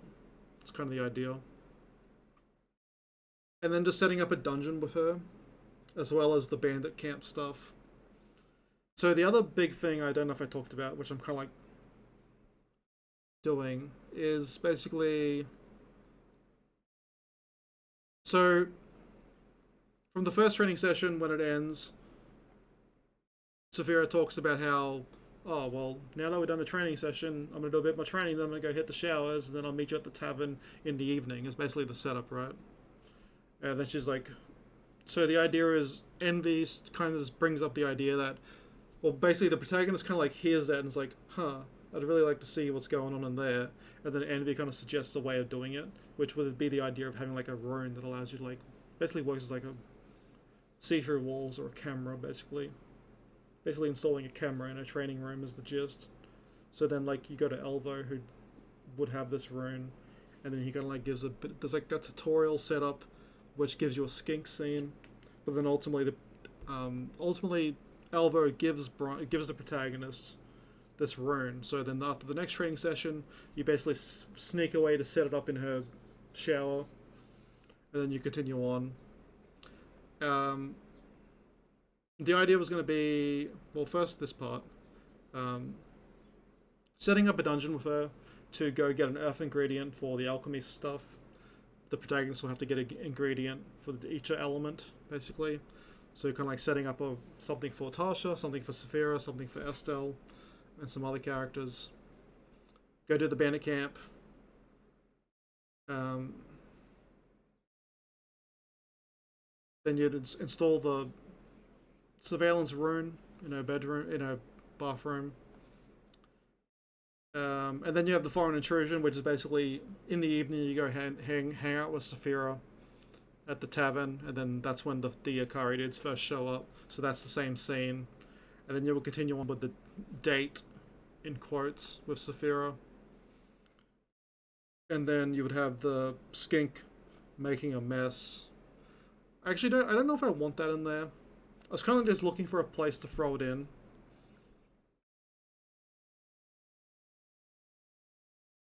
But I don't know, maybe it's not. I mean, I'm just kind of like forcing it there, maybe. But I guess that was the idea, was like, you have the date with Saphira. Um,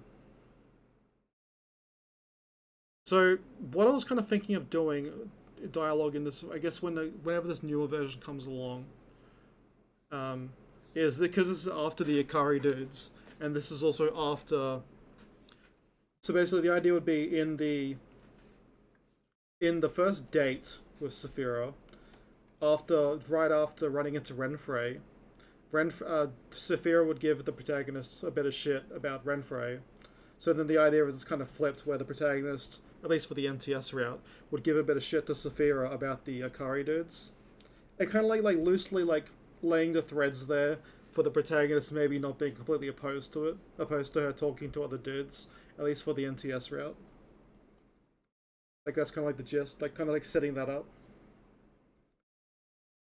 And then you would have the skink. At least right now, this is the idea. It would this overall scene would end with the skink basically making a mess and pouring beer all over Saphira, and then she'd run off. And then you would get that scene of skink trying to clean the mess, and like you got the patrons harassing her. Um, and then the idea is the protagonist will then go to the next training session with Saphira, and then, well, this is what I'm trying to think of. So what I'm ultimately trying to do is the player sets up basically the spying camera surveillance rune in her shower to basically watch her, and then obviously she's basically, because Saphira is a talented mage and a high level mage, she detects that there's a rune there and basically breaks it, and then obviously she would assume it's Brian because no one else enters. So then she's like gonna beat the shit out of Brian for it. Basically, is the idea. But I was trying to like think how to really advance from there. Um, I guess I was trying to think if it would make sense that there would be another training session first, and then he would like race off home to activate the rune, and then she would catch him. Or if he would just activate at some random point the next day, and then she would just catch him. I guess I'm trying to work out if there should be an extra training session first. Or maybe it would make more sense. Because I've kind of like been going like alternating every other day. You have like Saphira stuff. Just to kind of like mix it up a bit. Or like just, you got so much shit happening. So you kind of have to a little bit of break here and there. It's like every other day you have training with Saphira, and then it's like, maybe in the dialogue it kind of like gives you the impression that she's off doing other quests and stuff, and then she's back training, which I kind of wanted to do to lay the foundation that she's basically searching for this dungeon that the player will deal with her, the protagonist will deal with her. Um, so the idea would be that basically the next day, in like maybe the evening, whenever the protagonist assumes she's, maybe it would just be the evening, that the protagonist would basically have to go home, and then you would activate it from the bed. Is what I'm kind of like thinking of setting up, because otherwise, like, how else is it going to be done that the player is setting up to use this rune to spy on Saphira? So my thought was basically it would be an option from the player's bed. So you would use it in bed in the evening the following day, and then like you'd get to see some stuff, and then eventually Saphira happens to detect it and then smashes it, and then the next day she would be outside the protagonist's house to drag him off of punishment. It's kind of like what I was thinking of setting up. And I kind of like thought that that would be then where she goes way further, and then like how do you like it kind of thing. and like forcibly exposes him. That was kind of like where I'm thinking of going with it.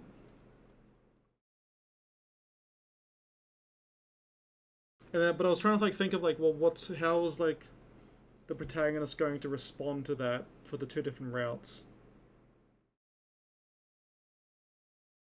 For the NTS route, I could see him maybe acting shameless in a way that like, oh, I was doing it because I like you kind of way, which obviously is like kind of insane to say. So she could react to that, and then maybe it could be an opportunity for him to bring up some information about his alchemy flame or rune, the whole idea that it's based on the envy emotion, not necessarily talking about envy herself or like anything special about the rune, just like how it works, like what type of rune it is, to kind of like lay the groundwork for that, at least for the NTS route. That Saphira's kind of a little bit on board, but I was trying to think how the fuck it would work for the NTR route, because obviously he wouldn't explain the rune, so there's no that rationale. Well, I guess it makes sense for the NTR route because she'd obviously think like, well, that's a fucking weird, perverted thing to do, and then like think less of Brian for doing it because he doesn't have an excuse for a reason.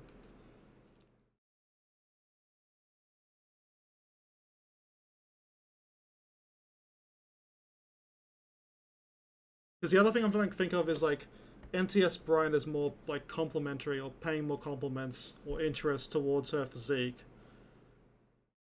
So maybe I was like kind of like wondering if I should play into the idea that she kind of like views herself as maybe not having a lot of appeal to guys because she is so muscular, which obviously the protagonist for the NTS route would like, but NTR Brian isn't really saying that he does. Whereas the Akari dudes obviously show interest in her, so that's why she's kind of like more, I guess, becomes more receptive to them, along with like obviously all the other shit going on.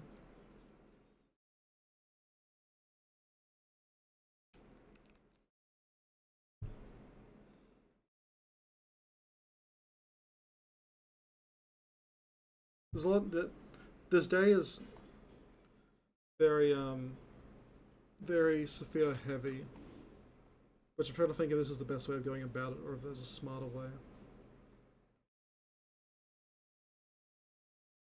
Because I kind of been trying to like break it up a little bit more, so a little you kind of like have you do a little bit of everybody with different characters every like day or other day.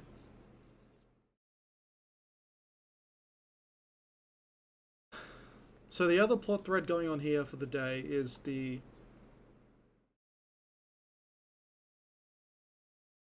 Tasha stuff. So I think I found a way to push forward the Tasha Varric stuff.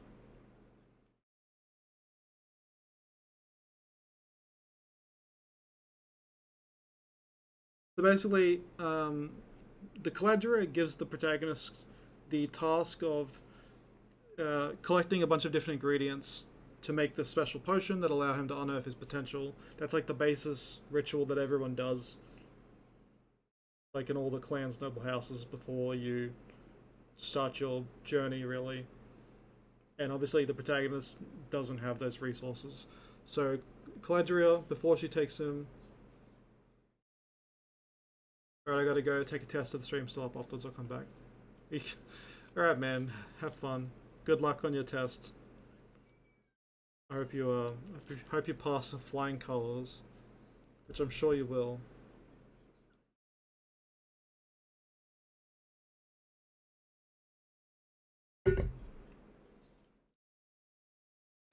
Where was I?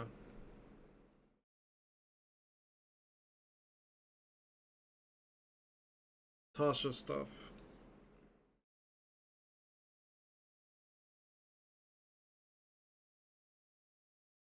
Fuck, where the fuck was I?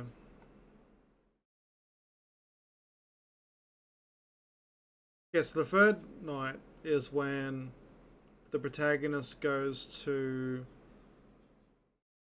The protagonist then goes to the Adventurers Guild.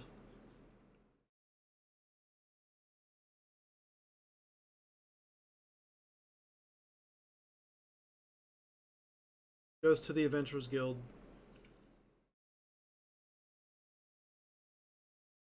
to try to catch this guild thief to help exonerate Tasha, but then he happens to actually catch Tasha doing the thieving, and then Varric shows up.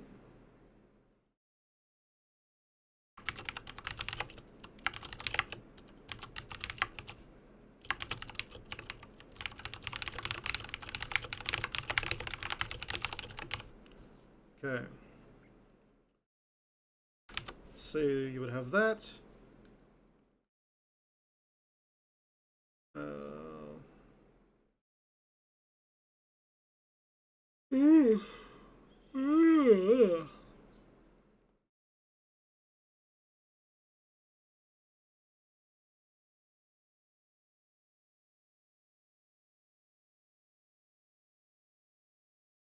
I'm kind of wondering how far that scene should go.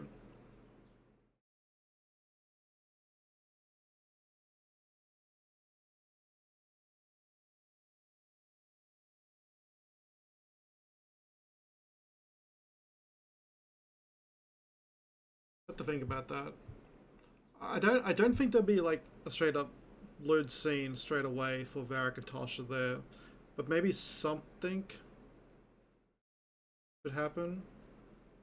At least something on the emotional side, at least, to kind of help build the relationship more, to like get it to go somewhere. Okay.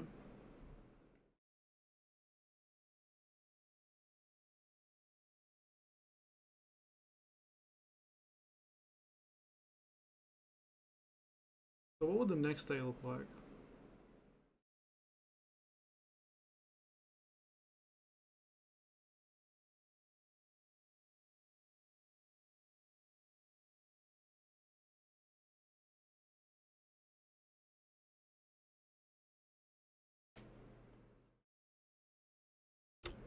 So the next day, fuck, I had an idea to push the skink stuff, but now I forgot what it is.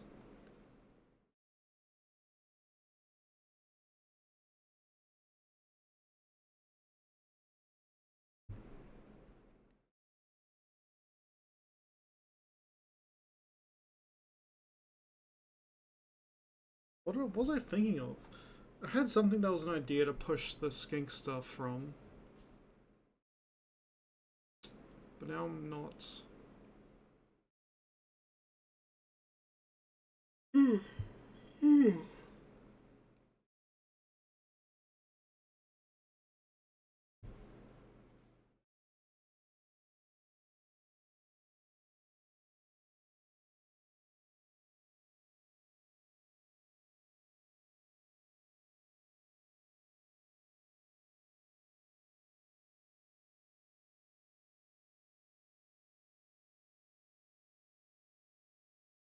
Uh,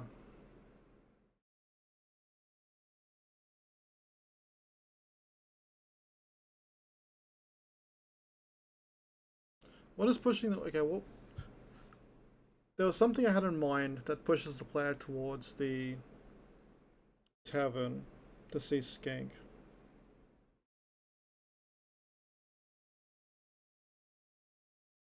But now I've forgotten what it is.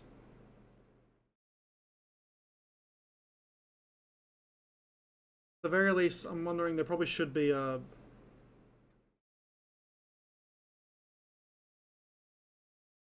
There probably should be a scene in the morning the next day.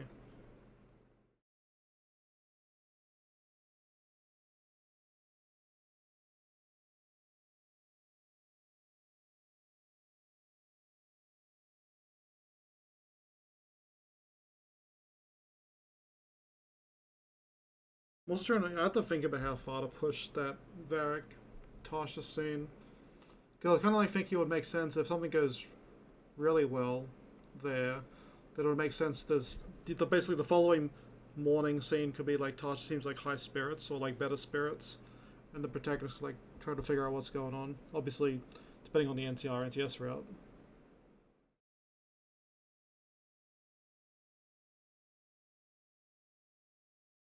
Yeah.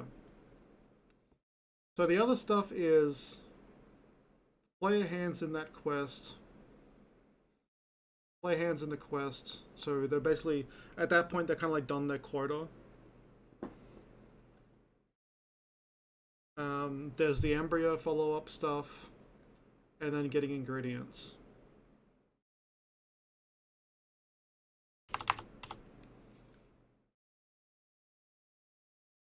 Estelle could show up again to drag the player on a dungeon.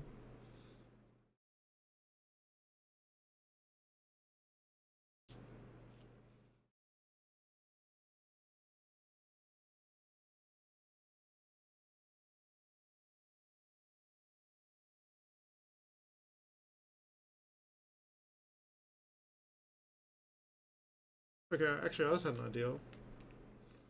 Okay, so basically, Estelle wants to. So Estelle is looking for a way to postpone her aptitude from skyrocketing out of control and ultimately turning her into an ice cube and killing her. To solve this issue, she needs a rune that can help lower her aptitude.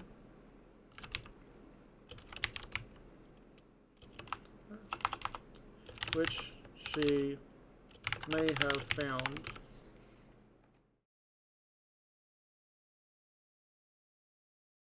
Half of a rune set for.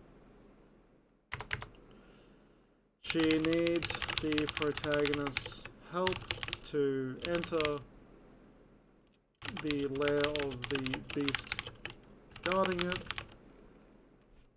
as the protagonist has no real threat. As the protagonist has no real threat to the monsters of the lair. And Estelle's plan is to stand outside and basically force them to focus on her while the protagonist sneaks inside.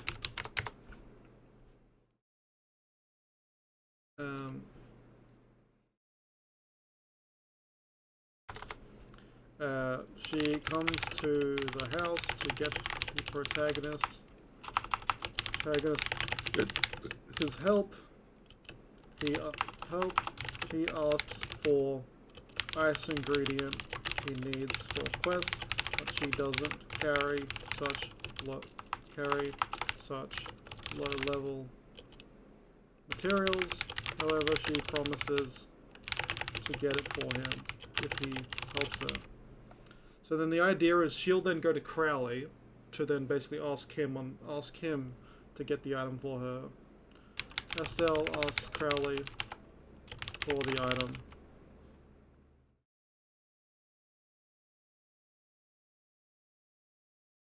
Asks Crowley for the item.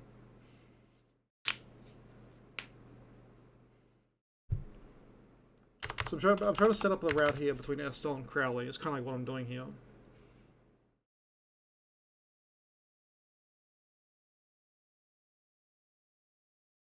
I'm trying to think about how to way to make this work.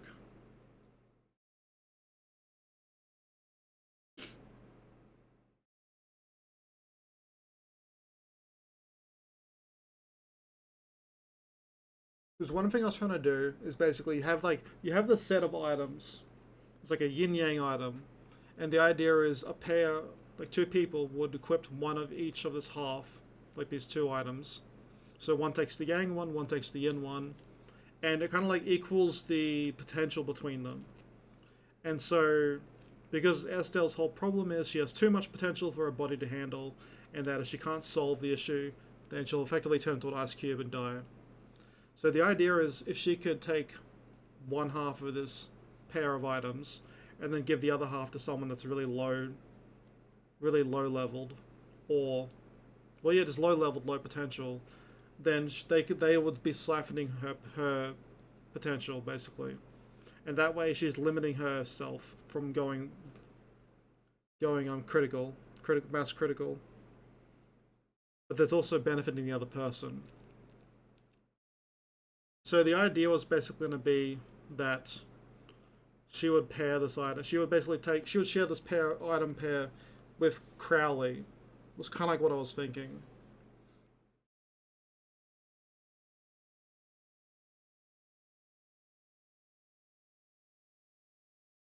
That's if I did want to do the Crowley route with Estelle.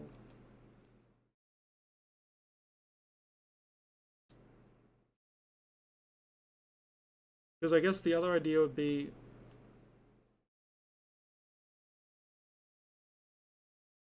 I feel like for it to make sense, so Crowley would just kind of like have to already have had one half of the two items, or it's setting up so in the future he gets one half of the items.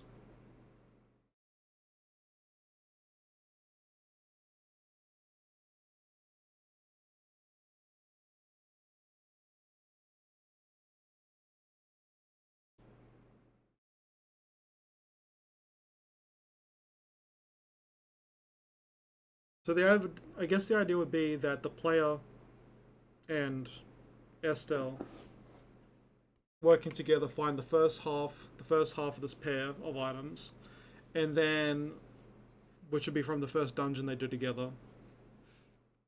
And then she would basically demand the item the protagonist wants from Crowley, which kind of like puts them into like a negative relationship.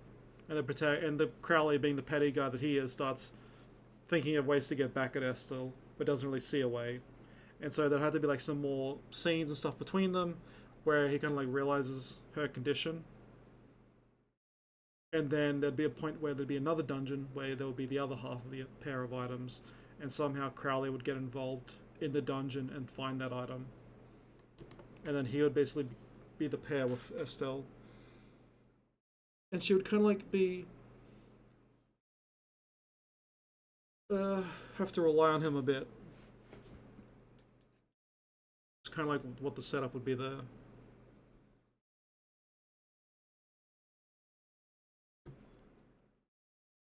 Yeah. Uh,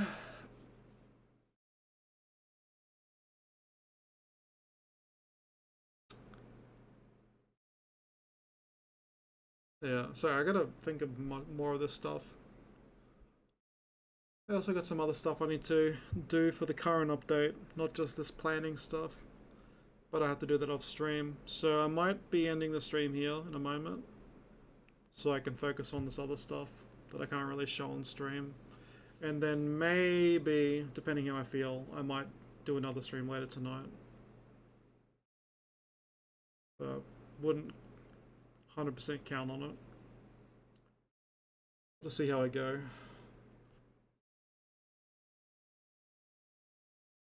Yeah.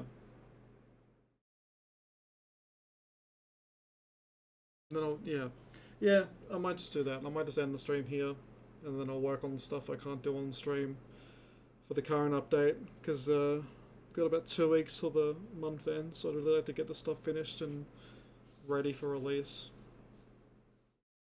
Still waiting. The animator should start working on the animation stuff actually soon for the Crowley animation stuff. Anyway, yeah. Alright, guys, that's going to be it for this stream. Thanks for watching, everybody. I appreciate it. Thanks for all the followers and subscribers. It all helps with development. Yeah, I'll try to stream tomorrow if I can. We'll see how I go. It is the weekend tomorrow. I don't think I have any other commitments. I might be able to stream tomorrow. See what happens. And yeah, alright. Good night, guys. I love